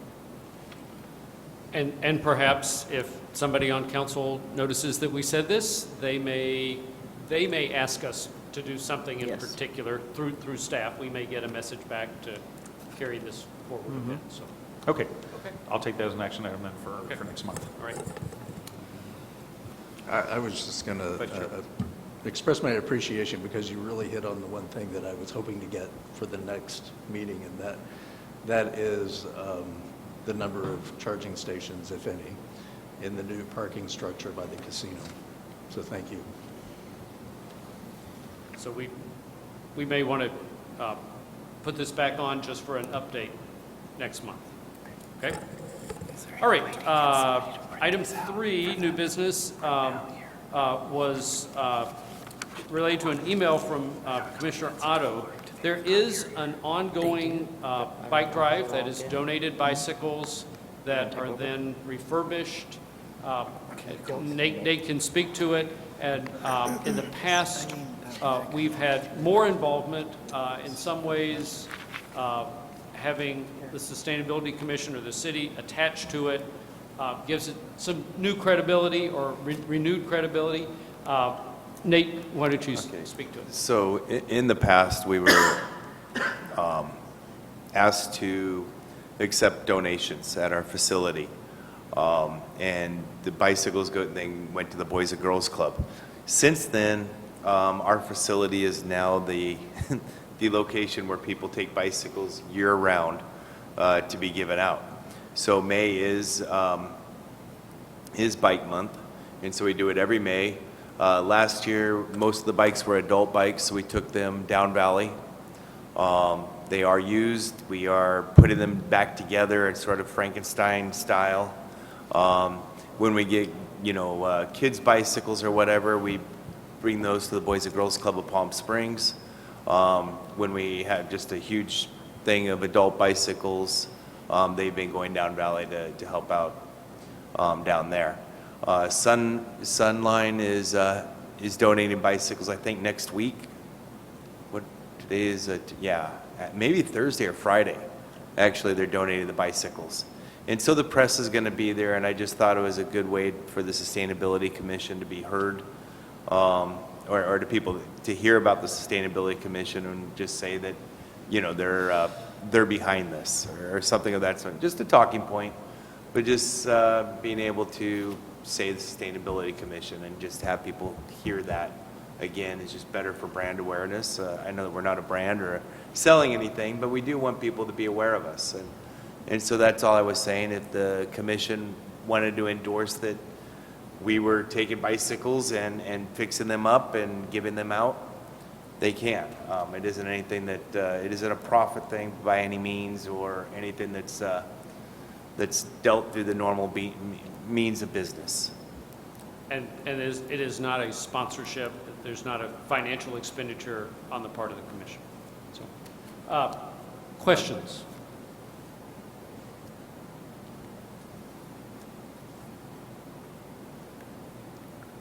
Is there a, on the draft of the motion that is before us, it shouldn't have a, well, I'm not sure it should have a question mark at the end. It should have a period at the end, I think. The motion would be that the Sustainability Commission support listing the commission or the city, the commission and city as a sponsor of the bike drive currently ongoing. So, if there's a second, we'll put a second from Commissioner Futterman. Discussion. Nope. Okay. All right. All in favor say yes. Yes. Opposed say no. Abstain. And motion passes. So Nate, let us know if we need to create some sort of little press release-y sort of thing, or what we need to do to help make this recognition happen. Okay, well, I didn't think about that, but that isn't a bad idea. Yeah, we can figure it out. All right. All right. Item E, old business. Is there a report on our bicycle-friendly application process that we need to hear? I've started it, and I do need to get with engineering and to get some of the questions answered, because they're like, they want to know, how many miles of bicycle lanes do we have in a 45-mile-an-hour zone or a 30-mile-an-hour zone and stuff like that. So I just haven't. I'll have to get with Savat or Franco and get that information from them. All right. And I think, Commissioner Wangler, did you say that you would be available to help on this if need be? Or okay. So if you need some, I don't know what sort of content you need, but if you need a commissioner to call on, on Commissioner Wangler. All right. Okay, we are at, I'm sorry. Excuse me, I just wanted to say one more thing about the bike drive. Oh, please. The citizens of Palm Springs are great. They are bringing really nice bicycles. I said that a lot of them are beat up and old, but they also bring a lot of good ones. And we get a good number of bicycles every year. And some people actually buy new ones to give out. So it's just really cool to see the citizens of Palm Springs and how generous they are. All right, it's about 6:30, so we've got time, I think, to do what we need to do with our committee and commissioner reports. So the first one is the Standing Committee on Green Building from Commissioners Friedman and Otto. And we have a report. So we, thanks to Nate, we have an outline. I think we discussed last month the idea of having a seminar on zero net energy. Just to back up for a second, this is the proposal that the Energy Commission is working on to require that all new buildings essentially not consume energy. It's not clear, based on a workshop that the Energy Commission had right after our meeting last month, whether they're going to get to 100% zero net energy, but they're working towards it. It may be closer to 20% still left to go for the next cycle. But anyway, stuff is definitely going to be required as of January 1, 2020. We're working on, perhaps in the fall, having a half-day seminar. You've seen the outline. Our subcommittee is meeting on Thursday morning to work through the outline, identify some of the speakers, and perhaps come up with sort of a basic cost outline as well, so we can come back, because obviously this would be, there may be some sort of sponsorship costs. We would try to get some sponsors to defray the cost, but there may be some sort of outlay off of our outreach budget for the coming fiscal year. So we're continuing to move forward on that. If anyone has any comments on the outline, we'd love to hear it, but that's basically the direction that we're going. And then also, we'll be talking about possibility of a second seminar, perhaps during Modernism Week, and there's a deadline to sort of submit something to Modernism Week over the summer, so we'll look about whether we can do something also that the city would sort of co-sponsor, just as Commissioner Otto for the bikes, get something for the city / Sustainability Commission to sponsor. Perhaps an hour workshop during Modernism Week in February would be no cost, but we'd work with Modernism Week on that. We would have to submit an application and get them to consider it. So the deadline's probably August 1st to get the application in, so we'll be working on that. So those are sort of what we're doing, but we're moving forward. Commissioners, do you have questions of Commissioners Friedman or Otto about their plans moving forward on having this seminar that would happen sometime in the fall? Question? All right, good. All right. Thank you for submitting your report and for your work that you'll continue to do Thursday morning. So we're at item 2, the Standing Committee on Solar Mandate, that is our joint work with the Planning Commissioner, Commissioner Friedman, and Commissioner Middleton from the Planning Commission. So we are moving along, finally. Yes. So I'm pleased to report that the Planning Commission at its April 26th meeting unanimously, with Vice Chair Wormiak having to leave a little bit early, did approve the ordinance. The text as approved and recommended for adoption to City Council is included in the report that I prepared. And it is essentially consistent with what there were some sort of further development of some of the possible exceptions, and we came up with some things that perhaps might allow a little bit of flexibility, but largely it's consistent with what our commission recommended at our meeting in December. So our next stop, both commissions having passed on this and made their recommendations, our next stop will be to City Council. We now have a meeting set with Councilmember Coors for May 30th. That was confirmed this morning.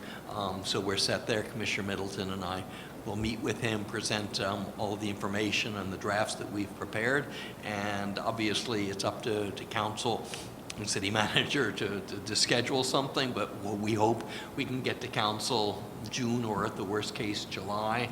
The goal would be to get something adopted, ordinance and finding resolution adopted by council before they go on break, because there is, as I mentioned before, a filing requirement with the Energy Commission. So if we can get it sort of up to Sacramento, that can happen during the summer break, and we can get it back perhaps by September, October for second reading and then effectiveness after that. So we're moving forward. There was, as I mentioned, the workshop of the Energy Commission in addition to ZNE. They presented their draft solar ordinance. I had advanced copies of that through my contacts in Sacramento. The text they proposed is what they had already provided.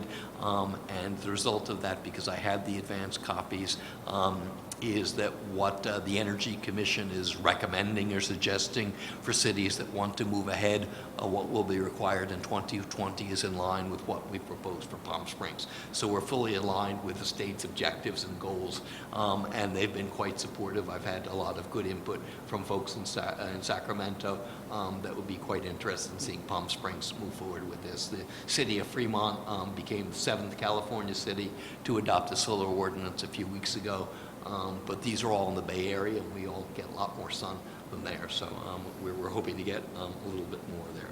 And finally, we had, as you recall, a presentation on community choice aggregation from Katie Barrows of CVAG. Tom Kirk, the CVAG executive director, did a presentation 2 weeks ago for council, essentially along the lines of what we had seen, but council was quite supportive.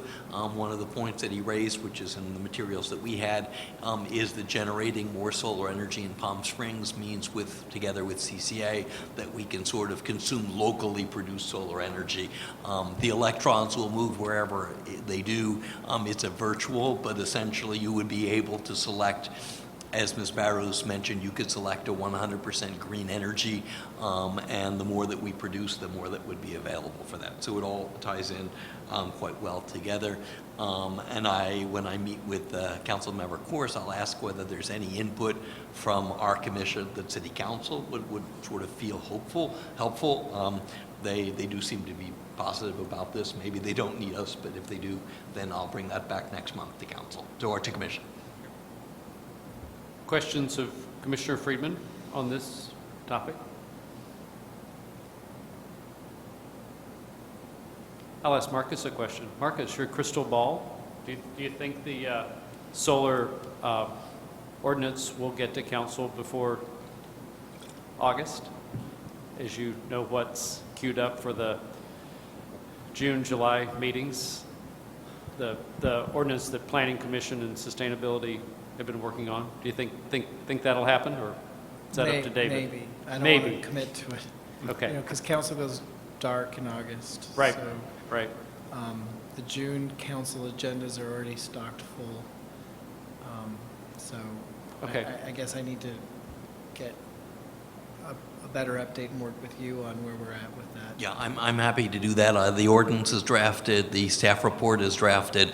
I will be sending a package to Councilmember Course tomorrow, and I'm happy to include you in that package because you're one of the, I think, signatories of the staff report. Yeah. Okay, great. I just thought, since you're here, we'd make sure that you're in that loop, and that way you can help move things along. Yeah. And by the way, Stacy's making copies of some of the budget information. Oh, okay. So if we have time, I'd like to cycle back to that on your agenda so we can Okay. walk through what's in the proposed budget that's to be adopted potentially Okay. June 7th. We'll zip through a couple of things, and, I mean, are we holding you up, or not especially? Okay, all right. We'll take care of item F3, Ad hoc Committee on Waste Reduction. Anything from you two, Commissioners McCann, Clark?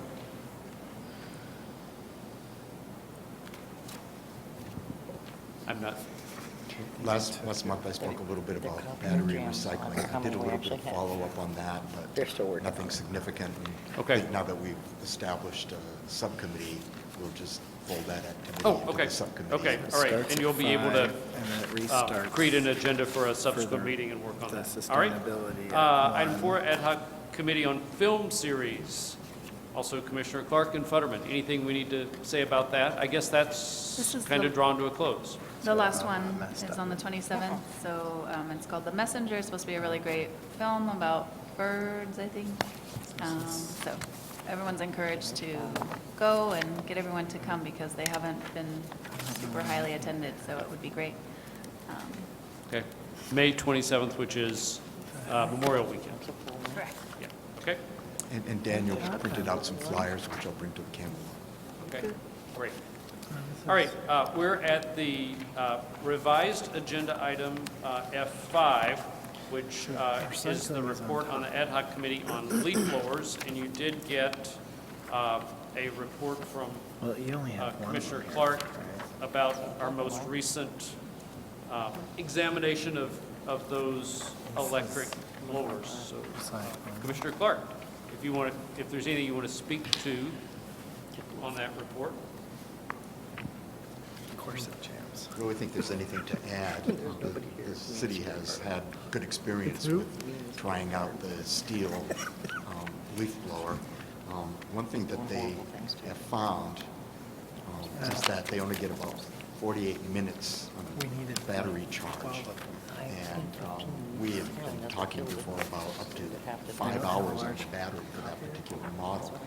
And I did go back to try to find out where that number came from.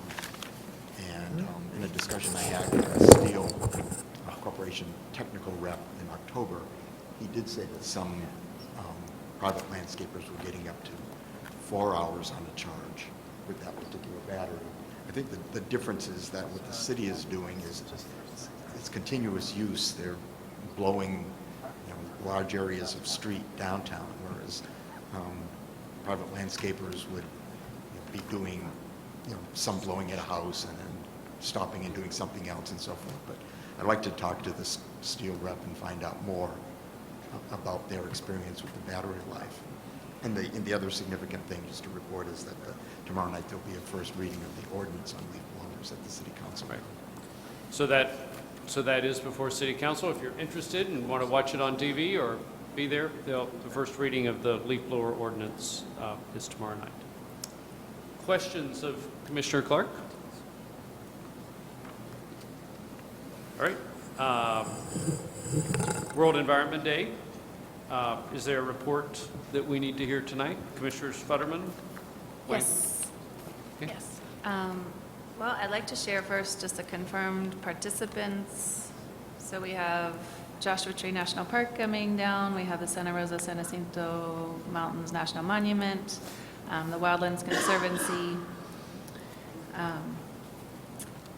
and the Living Desert will have animal encounters for kids, and we have smart education with the robotics and scrap gallery, master gardeners. We have farm-to-table food demonstrations with, we have about 6 chefs right now, I think, that are confirmed and will be buying produce from the farmers market. So they're giving us their menus and lists of the ingredients that they will need. And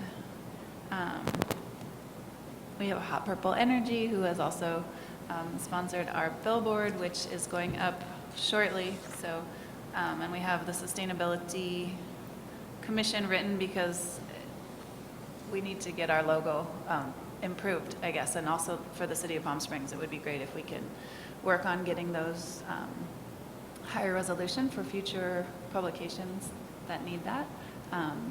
So if anyone's interested in seeing these, I can pass that around. We're working right now on just trying to get the promotion out, and so as soon as our poster is done, we're just trying to get the rest of the participants confirmed. What I would love to do is send to you, Dan, perhaps the poster, and if you can send it out to the commission, and whatever you all can do to help spread the word. And we'll be posting on social media, but also if there's any people that that would help us get the word out. It's going to be a great event, but it'll be much greater if we get more people there. So that's our goal at this point, is just getting the word out. And is this something that the communications office for the city would want to know about, since we're a major sponsor? Is that something? We can ask for a press release, definitely. Okay. I mean, I think, Yeah. why not? Our Why name not? is all over it, and there are certainly fewer things to do in the city in summer months. And Jennifer, remind it is Sunday, June. June 4th, so it's coming up in just a few weeks, and we'll have live music all day and Flowbox, the circus, entertainment, so it's very family friendly. Bring kids and share the word. And in case I need to leave at 7, if we don't finish, I just wanted to share for outreach that we've had a table last week at the farmers market to bring awareness about World Environment Day, and if anyone would like to come and sit there, we're not sitting there, we're just sharing information. So if anyone is interested in helping us get the word out, we're just having more of a presence in the community, a physical presence, as well as hopefully these posters very soon. Okay, all right, thank you. I Quick. wanted to. Yes, just I add was one going to thing say, about- Commissioner Wangler, and questions? About this, this billboard, it is a real billboard. I'm not sure if everybody fully understood that. That's going to be on Interstate 10, right? That's Lamar has given the space, and so what he has offered right now is the space between Gene Autry and Date Palm. So unless it gets sold out from under us, which he pretty much said that it would not, that's where we have it, which should get quite a lot of viewage. Great. So send your friends out to the freeway. Yeah. So Lamar is doing a sort of a donation for a space that they would not otherwise have used. Questions of Commissioners Futterman or Wangler? Yes, Commissioner Friedman.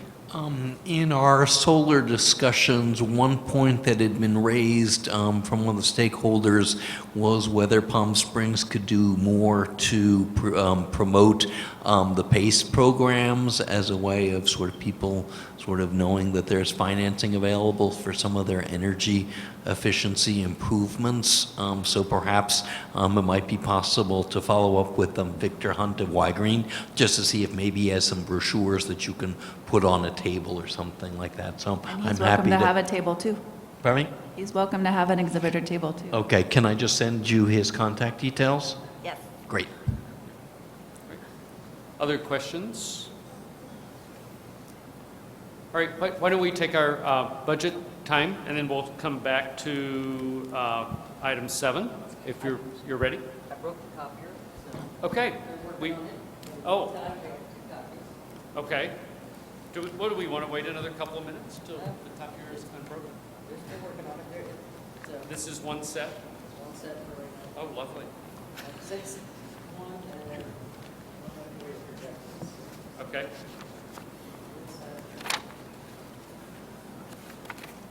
Yeah, You we don't guys have know if heard they're of going to Reader's come or not. Digest? But we will have an extra, because I don't want to go in through this unless they all have them in front of them. There was a handful that had the original packet that we sent out, right? David had it. You don't have it with you on your tablet? Okay. Okay. All right, maybe we better, you don't want to do this till we all have it? Yeah, but I'm hoping we'll Just have marked it it up. in a few minutes. Yeah, okay, all right, you just wave at me when you got it. Okay, all right, so we'll come back to item number 7, F7, the bicycle route maps. Commissioner Goins and Wangler, is there anything, I know that work is moving along, anything you need to tell us about tonight? Just hand this out.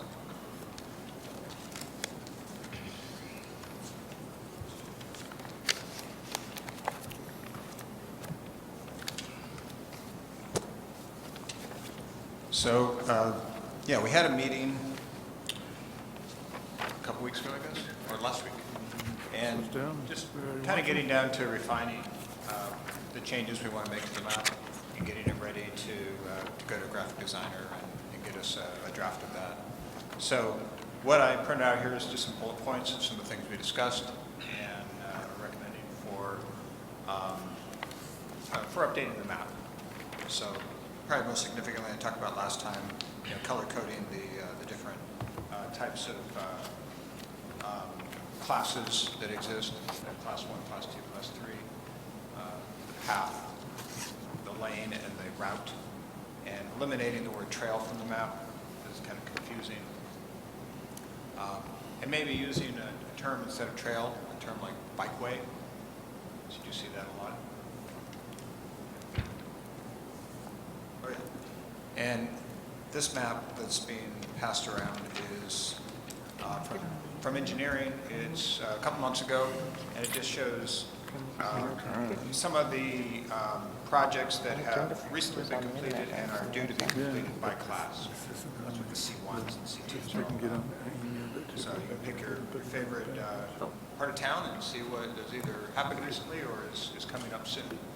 And these are the things that we want to include on the map, are these items that are going to be done in the next year or so that it's an accurate map for at least a couple of years down the road. We're also going to, there's just looking at some things that need, I guess, need clarification, need fixing in terms of accuracy in particular. And some loop names. I know which one I gave an example. Oh yeah, Canyon Country Loop is going to be changed to Indian Canyons Loop. That's what that neighborhood is called now. And I've been going around both, mostly on my bicycle, but sometimes in my car, just kind of looking at these loops and all the different routes, and I have some suggestions for making some of these loops follow paths that make a little bit more sense. And I gave you an example there, where there's one, the citywide loop actually goes east on Cheba, and then it goes all the way to Sunrise and south on Sunrise, but Sunrise is not very bicycle friendly. That part of Sunrise is not very bicycle friendly. So I think it would be better to take the route south on Caballeros and then east on Alejo, because there are bike lanes on both of those streets now, where a few years ago there weren't. So when the citywide bike loop was put together, there weren't bike lanes in these current locations, but now there are, so it makes more sense to run the citywide loop. You get to the same place, you just, you do this kind of L instead of this kind to get to the same spot, and you're actually in bike lane the whole time by doing that. So those are some things we were looking at. Also, looking at looking into paper and printing and folding options. We want to make a map that's going to be, easy to fold, easy to read. It's not going to go, easily get worn, go through wear and tear, things like that. And then I guess I put the last bullet here as a kind of question mark. I don't think I brought this up last time. Just the idea has been floated around about maybe just putting a symbol on the map about where some of the trailheads are for hiking. Not actually putting trails or anything, but just show, okay, at the end of Ramon, there's a trailhead for hiking. So, and just a few other, cartographic things, like putting kind of cleaning up the legend, putting a scale on it, so you can tell roughly how far a mile is, things like that. So is this moving along in the way that we want? I mean, are you actually meeting with the designer, or you're just sending that information to Stacy's office, or how is this physically actually getting translated to where the bicycle rubber hits the road? We've been treating this as a standing subcommittee. Staff's been meeting. They know exactly where they're at. When they're ready for final, we're going to take it from there and work through procurement. Okay. All right. So it sounds like you're close. You're close to final. Okay. All right. Questions of Commissioner Wangler or Goins for their work on this?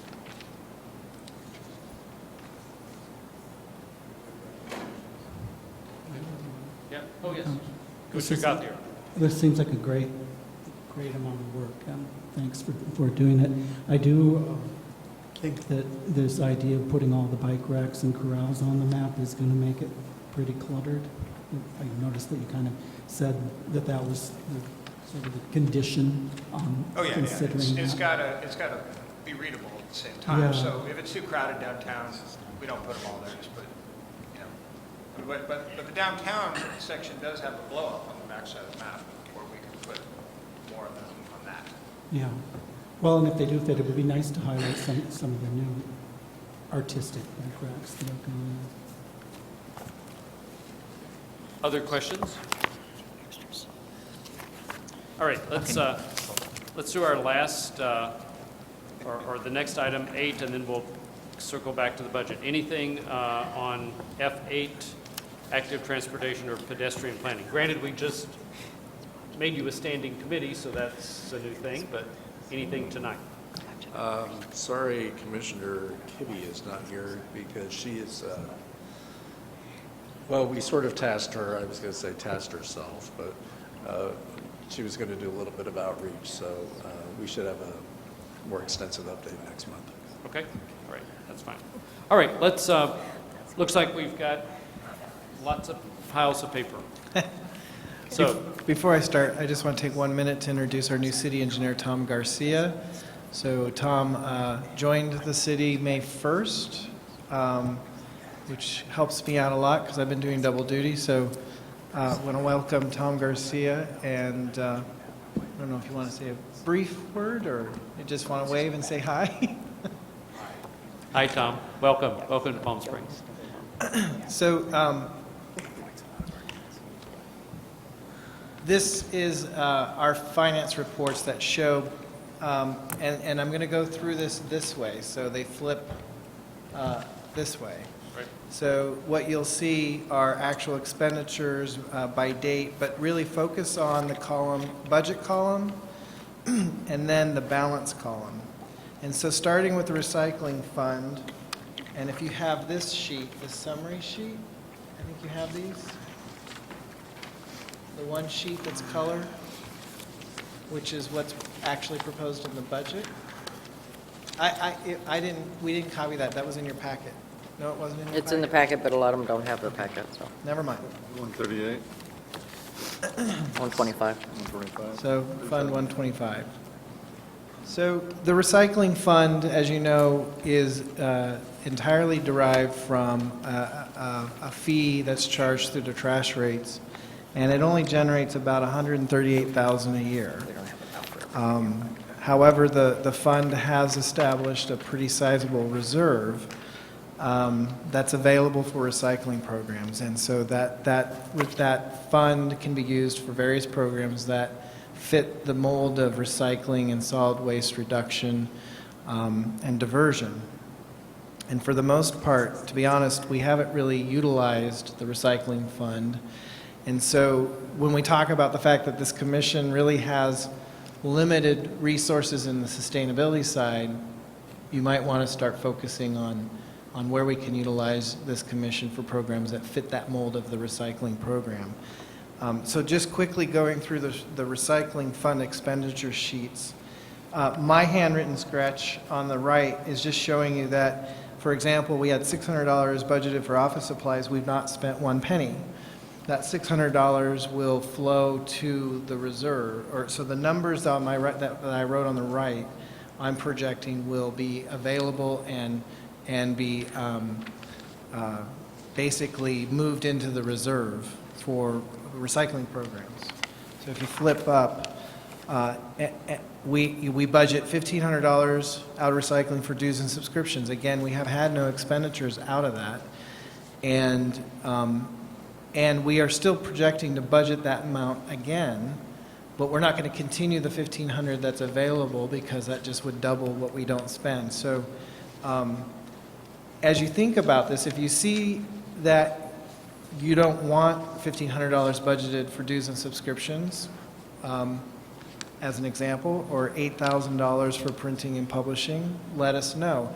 I mean, so, and you may not know or remember when Ms. Shell would go through these budgets with you that these amounts were budgeted for these purposes. And so to the extent you're talking about bike maps or other things, there is money available for printing and publishing and so forth. So again, all that money is available. I don't project that we're going to be spending much of it. But Marcus, just to your point, we can't spend recycling money on printing. Yes, you're right. bike I'm sorry. You're right. Matt, can we? I mean, No.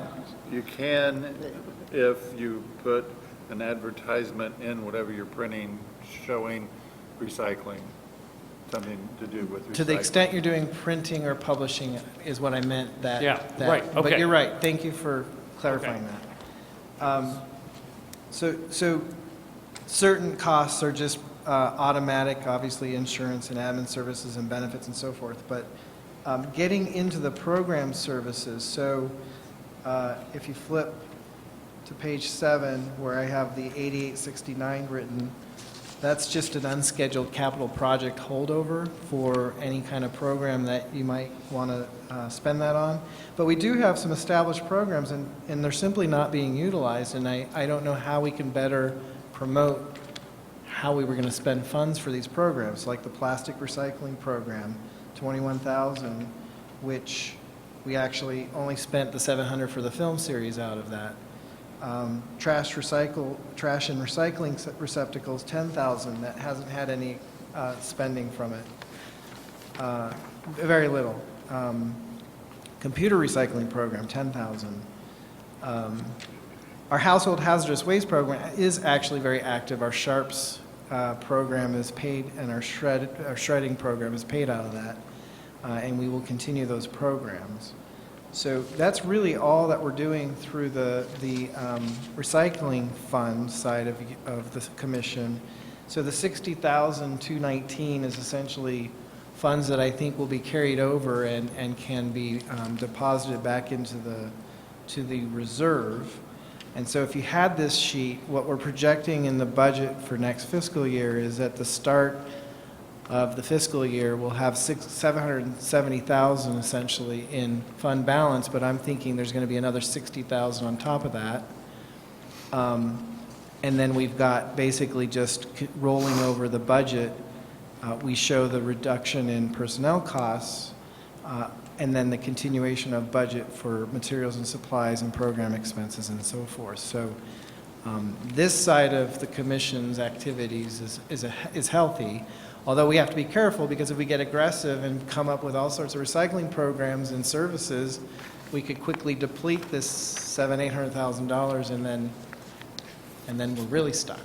And so what just, I mean, this is very good information for the Waste Reduction Standing Committee now to know. What would you say then, Marcus, would be the right amount of money to try to budget each year out of 125?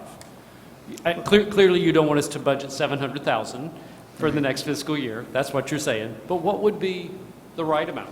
Well, the numbers to look at, if you're just looking at what you bring in every year, you only bring in 140,000. Right. So after you deduct for personnel costs and materials and supplies, it doesn't really leave you much, if any, to maintain a reserve. So to the extent, so essentially you can just look at it and say, I've got $800,000. I could spend that in 8 years at $100,000 a year, right, and then I won't have any money left in my fund except to spend $140,000 a year for a person and some supplies.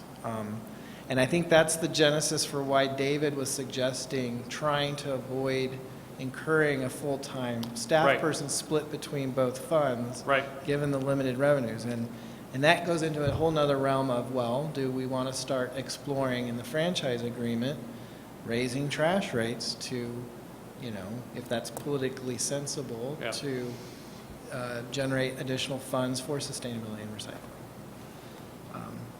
So I don't know if there's any more questions on recycling, but I'm ready to move into sustainability, which starts with page 1 as you continue through.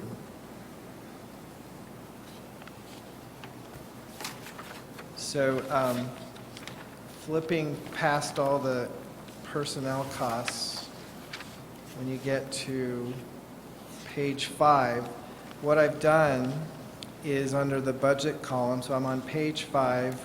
At the bottom, it shows you 42015. That's the account number for communications. Essentially, that's paying for Daniel's cell phone and Michelle's. or part of it. Michelle's cell phone. He doesn't have a cell phone. Well, where is Michelle's cell phone? Your office. It's been decommissioned. We just figured this out a while ago. Well, we need to It's been done. cancel it. Okay. So if you flip, you can see we've spent $741 out of the $1,200 budget for cell phone, and so since that's not Daniel's phone, we'll definitely get that canceled, so we're not spending more for a phone that's not being used, so I apologize for that. But the check mark means that the budget proposed for next year maintains that $1,200 budget for communication. Similarly, for $1,500 for office supplies, we obviously spend some on office supplies. We have about $600, I think, remaining, as long as we don't spend a bunch of on pens and paper and what have you in the next month. You already did? Non-capital equipment, we budget a little bit for that. We haven't spent any. Similarly with travel and training. Moving forward, $500 for conferences, which we haven't had anybody go to. Dues and subscriptions, we had a minor cost for something for AQMD. Printing and publishing. The unallocated was simply where we took and appropriated all of the remaining sustainability fund balance, which was only $80,000. So that's what that account does. So rather than having it unappropriated in the cloud and having to go to council to have them appropriate the fund balance for any programs you might want to have, we have it appropriated so it's there, and we don't have to go to council to have that action taken. So when we get into contractual services, I just thought I'd highlight this. So last year we budgeted $55,000, which $30,000 was for these blanket purchase orders with Chris Foster and G&M Construction. And those were holdovers when we were doing all those bike racks throughout town. And we haven't really installed any. Five of them, right, in the last month. Okay. We're waiting on invoices. Okay, well, that's good to know. I depleted that line item budget to zero because I wasn't seeing that we were. We've requested a BPO for 20 grand for next year for just Chris Foster. Okay, well, we will address with that internally, but I wasn't seeing any expenditures out of those contracts. I'm trying to free up some more money to have it for you to spend. And then you can see, I just want to highlight the second line from the bottom is Michelle Mycian's contract for $25,000, and we really haven't used her as much as I thought, but this would be where we would have a consultant if there was one and budget for a consultant. So even though the budget, even if it's adopted with $0 for contractual services, all of the money in sustainability is appropriated. We can administratively move money from one account to another. Advertising, we really haven't had any expenditures from there. And then as far as programs on sustainability, we pay for security at the household hazardous waste site under ABOP operations. We had $2,500 budgeted for sustainability master plan. We haven't had any expenditures this year for that, so I'm not really quite sure what that budget was for. And then we get into kind of the bigger programs. So Green Downtown Business, I'm sorry, not that. Staff training, we haven't had any costs. So you can see we really haven't had any expenditures on some of these programs, including the water efficiency program, the EV grant county funds. We're holding $35,000 there. We have to be careful though, because I have to go back and look with Stacy and Michelle to confirm that we're moving forward with that project and that those local match funds, which is what these are, if they're going to be used, if we're going to use the full $35,000. But that's what that was budgeted for. So that was for a specific contract for a project, so that won't be budgeted again in the next fiscal year.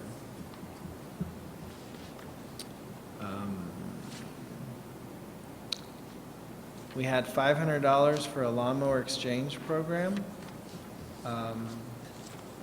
$1,500 for an energy meter program, neither of which have had any expenditures. And then we had we had a carryover of 54,000 and 8,000 budgeted new money for the bike project. So there's 57,000 or so that is available in that account for bike programs, but it can also be reappropriated by this commission for other purposes if you should so wish. I have a question on that. Is that specifically for capital projects? Yes, these are for capital or programs, yes.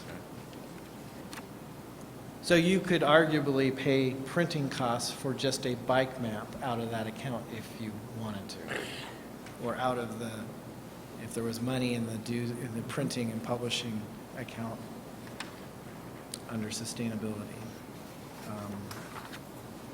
And then moving to page 12, again, there was 65,000 budgeted last year for the MSRC bike grant match, which that is a contract I know we're working to finalize and close out with Michelle, correct? I don't have an update on that. So, and then there's another blanket purchase order out of this account for bike racks for 15,000. So that 65,000, in my mind, if we can confirm the 50,000 that's there for the bike grant match, how much of that's really going to be used, there's some funding here that might be able to be reappropriated by the commission for programs. And then outreach and education programs, we haven't had any expenditures there. There was 5,000 budgeted there. And then the green building program, as you know, council agreed with the proposal to provide 25,000 seed money for incentives for developers to voluntarily comply with the city's green building program, and it's just not either being promoted correctly or they're just not interested, or but that money is still there, and given the limited funding available, we're not showing that budget continuing next year, although if that's what you want, we can do that. I guess when Michelle left, I mean, this is something that we had talked about, but when Michelle left, there was a whole bunch of things that I'm not sure whether, ever got posted or promoted or whatever with the building department. I wouldn't want to see it disappear, but I would like perhaps when we get, this new staff person, the economic development, to sort of make something of it. One of the areas that in particular, it was really not so much for developers, it was for, to cover reimbursement of some folks applying for building permits and doing retrofits that matched sort of the CVAG various things. So it wasn't really for, for the Muralons and Serena Parks. It was, I want to put some energy efficiency in my house, and, I'm going to do this, whatever, and you get like a $500 sort of gift card from, from one of the big box stores if you match those things. So, but it was never promoted, and I think that was, to be perfectly honest, one of the casualties of Michelle sort of not being around anymore.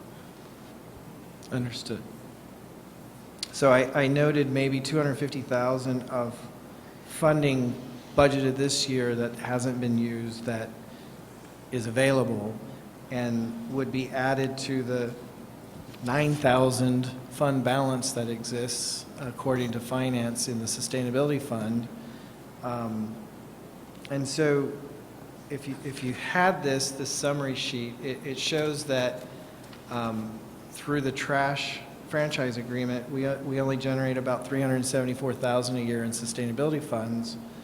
And so after really reducing down the budget for next year and paring down those program expenses to free up that money to go into unallocated, so you have money to identify for whatever purpose you want. If it's $25,000 again for green building, so be it. That $254,000 would be identified in an unallocated, account. And so you can see, even by really drastically reducing annual costs to 100,000, that only generates 270,000 a year for program expenses. And so I wanted to highlight this to just show the thought process on the wisdom of whether we budget back in the cost of a manager spread between sustainability and recycling,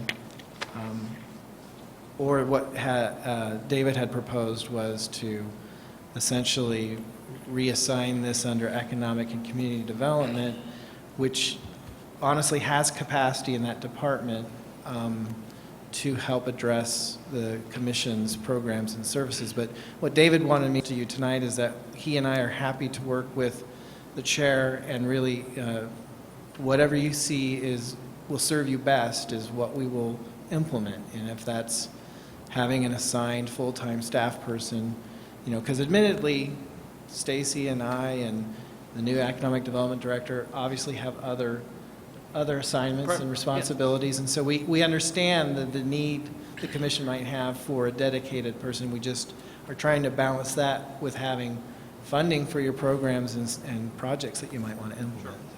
Well, I think we understand as a commission, we are not responsible for dictating what sort of staff the city manager recommends to council or employees. So David had described across the past year a number of different scenarios, and the one that he seemed to be settled on in his last visit with us was the Community and Economic Development Director position, and he said that person would have some capacity. He didn't say, what slice, is it 5% or 10%? I mean, he wasn't specific about that. So, but I think to your point, there's finite dollars.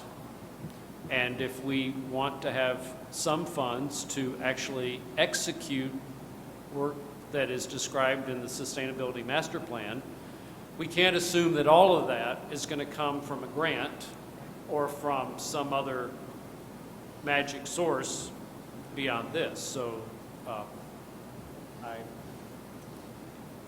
I assume we're moving forward at whatever schedule your personnel department is moving. So this is helpful information. I mean, so again, to try to come back to a bottom line, if you're saying that perhaps we'd have the neighborhood of $200,000 of programming funds if we go with the scenario of being under the Community and Economic Development Director umbrella, given the fact that we're rolling forward $254,000. Correct. Yeah. But we probably shouldn't spend all of that $200,000 next year, because then you're down to nothing for an ensuing year. Well, and I think that's the issue going forward, and that's an issue that is not just ours. It's a council issue. We can see, we can project a demise within a very short lifespan for the end of the commission if we're forced to use only this money. I mean, we can spend $500 a year and live forever, but to have any significant impact, we're talking about a very short horizon. So I think it's an issue that ultimately rests with the city council and the city manager to decide the future of this area of the city's life. Comments from other commissioners? I just have one comment. Yes. I think what I've learned from this is that there are a lot of programs that have been planned in the past that weren't necessarily executed in the last year, but that might give us a clue as to what we might want to continue and what percentage of the new person's time we might request. So this could I don't know how we do it, but this could serve as a basis for figuring out what we would like that person to do to support the commission.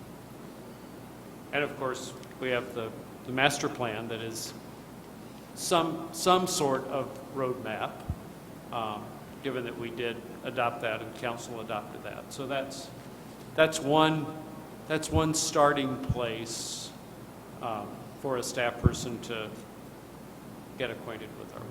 So, other Commissioner Wangler. Well, I think that given the fact that we have a sustainability master plan for the city, and in a perfect world, we would have a full-time staff person devoted to this. But short of that, I still think that this commission can make some recommendations, can have a say into if we're going to be going with the economic development area to push a bit to make sure that we can actually implement the sustainability plan. Because if we only get 5 or 10% of that department's time, that plan's not going anywhere. And we also need to leverage grants. And do we have a new grant writer? That position's not been filled yet. Yeah, so that's coming, so we want to make sure that we have that person available to help write grants as well. So I almost feel like we as a commission should make some kind of recommendation about what we want the budget to look like and, what amount of resources from the city we need to make this happen. I don't know exactly what that looks like, but I feel like if we don't say anything, we're not going to get anything. Would it make sense to have? Commissioner Gordon. Sorry. Would it make sense to have an ad hoc committee to do just what Michael suggested? What you had said that you and David would be happy to hear from us or consult with us. What would be helpful on your end? You're busy people and.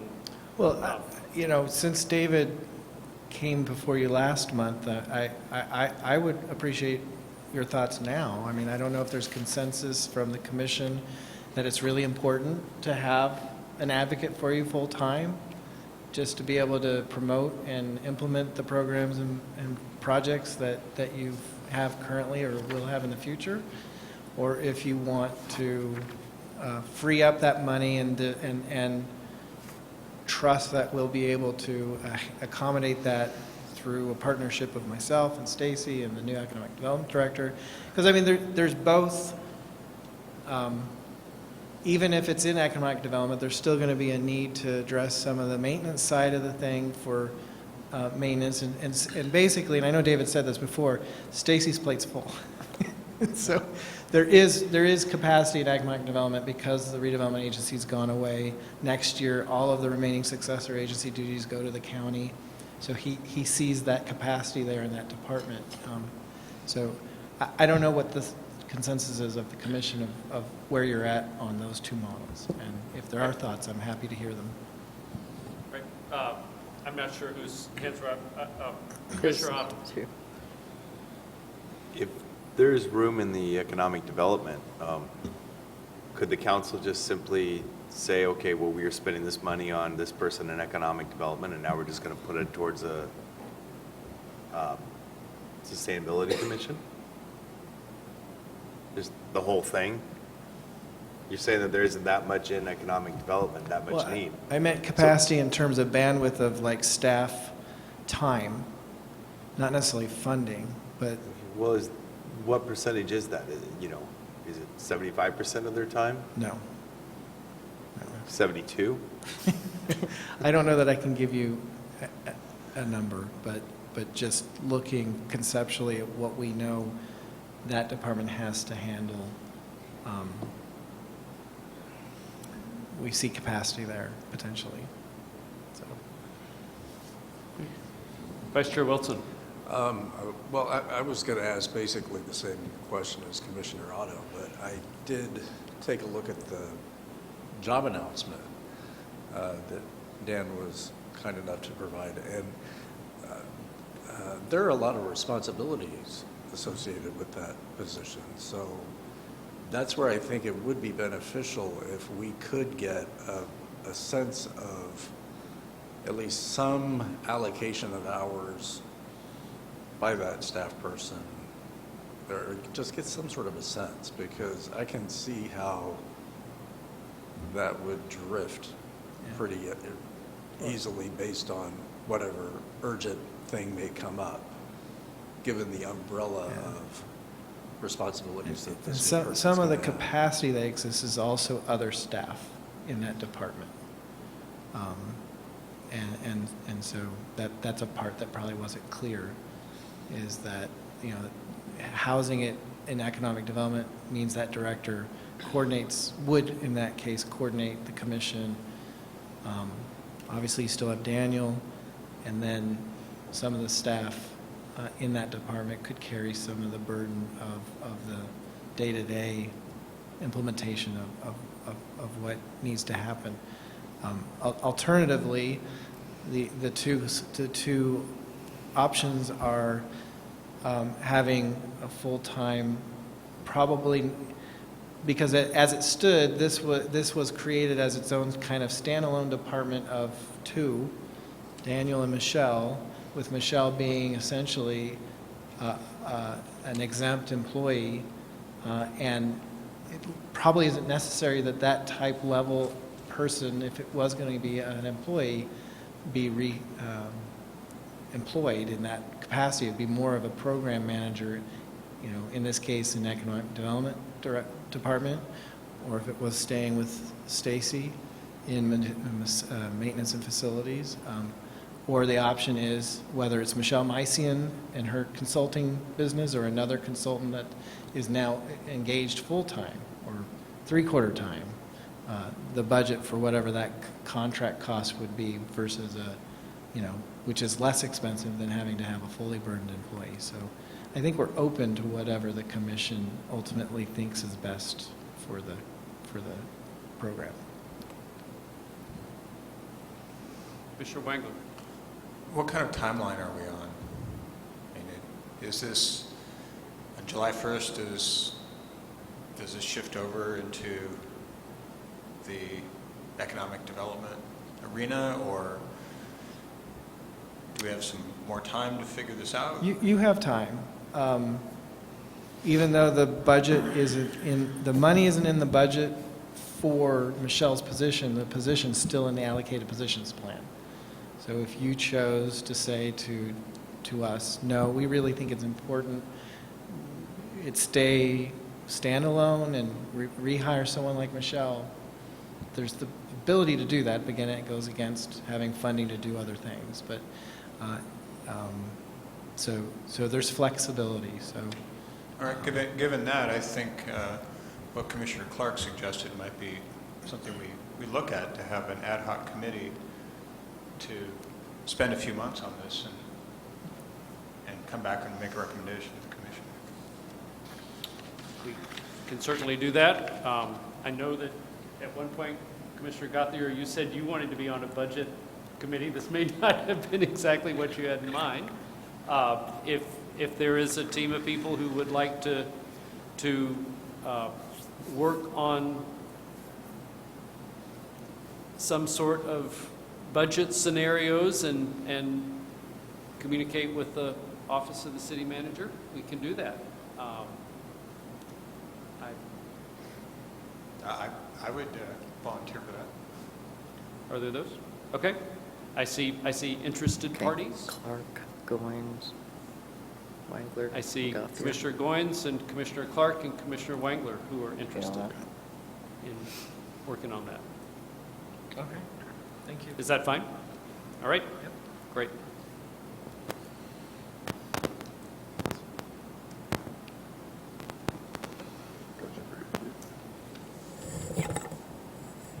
All All right. Well, we're at 7:30. I guess we have, do you want to talk about water, Commissioner Friedman? Or you want to push it to next meeting? Well, I'll make this quick. The city, I guess, well, Mark, you may have actually gotten that rather long but unfortunately useless letter. And I thought there would be some information that we could get there, so working closely with DWA and going to the boundaries of my Excel capabilities, I was able to produce the spreadsheet that you all received this afternoon. The good news is that off of the 2013 benchmark that the state set, the city has, as of 2016, reduced its consumption by about 37%. So that's very good. I mentioned that to Ashley Metzger. She thought that she would take that up with the Conservation Committee of DWA and perhaps do a little ceremony or something to thank the city. I believe we're DWA's single largest customer. And so when we reduce by 37%, that obviously is large enough to reflect their system wide numbers. So DWA will work on trying to get a more user-friendly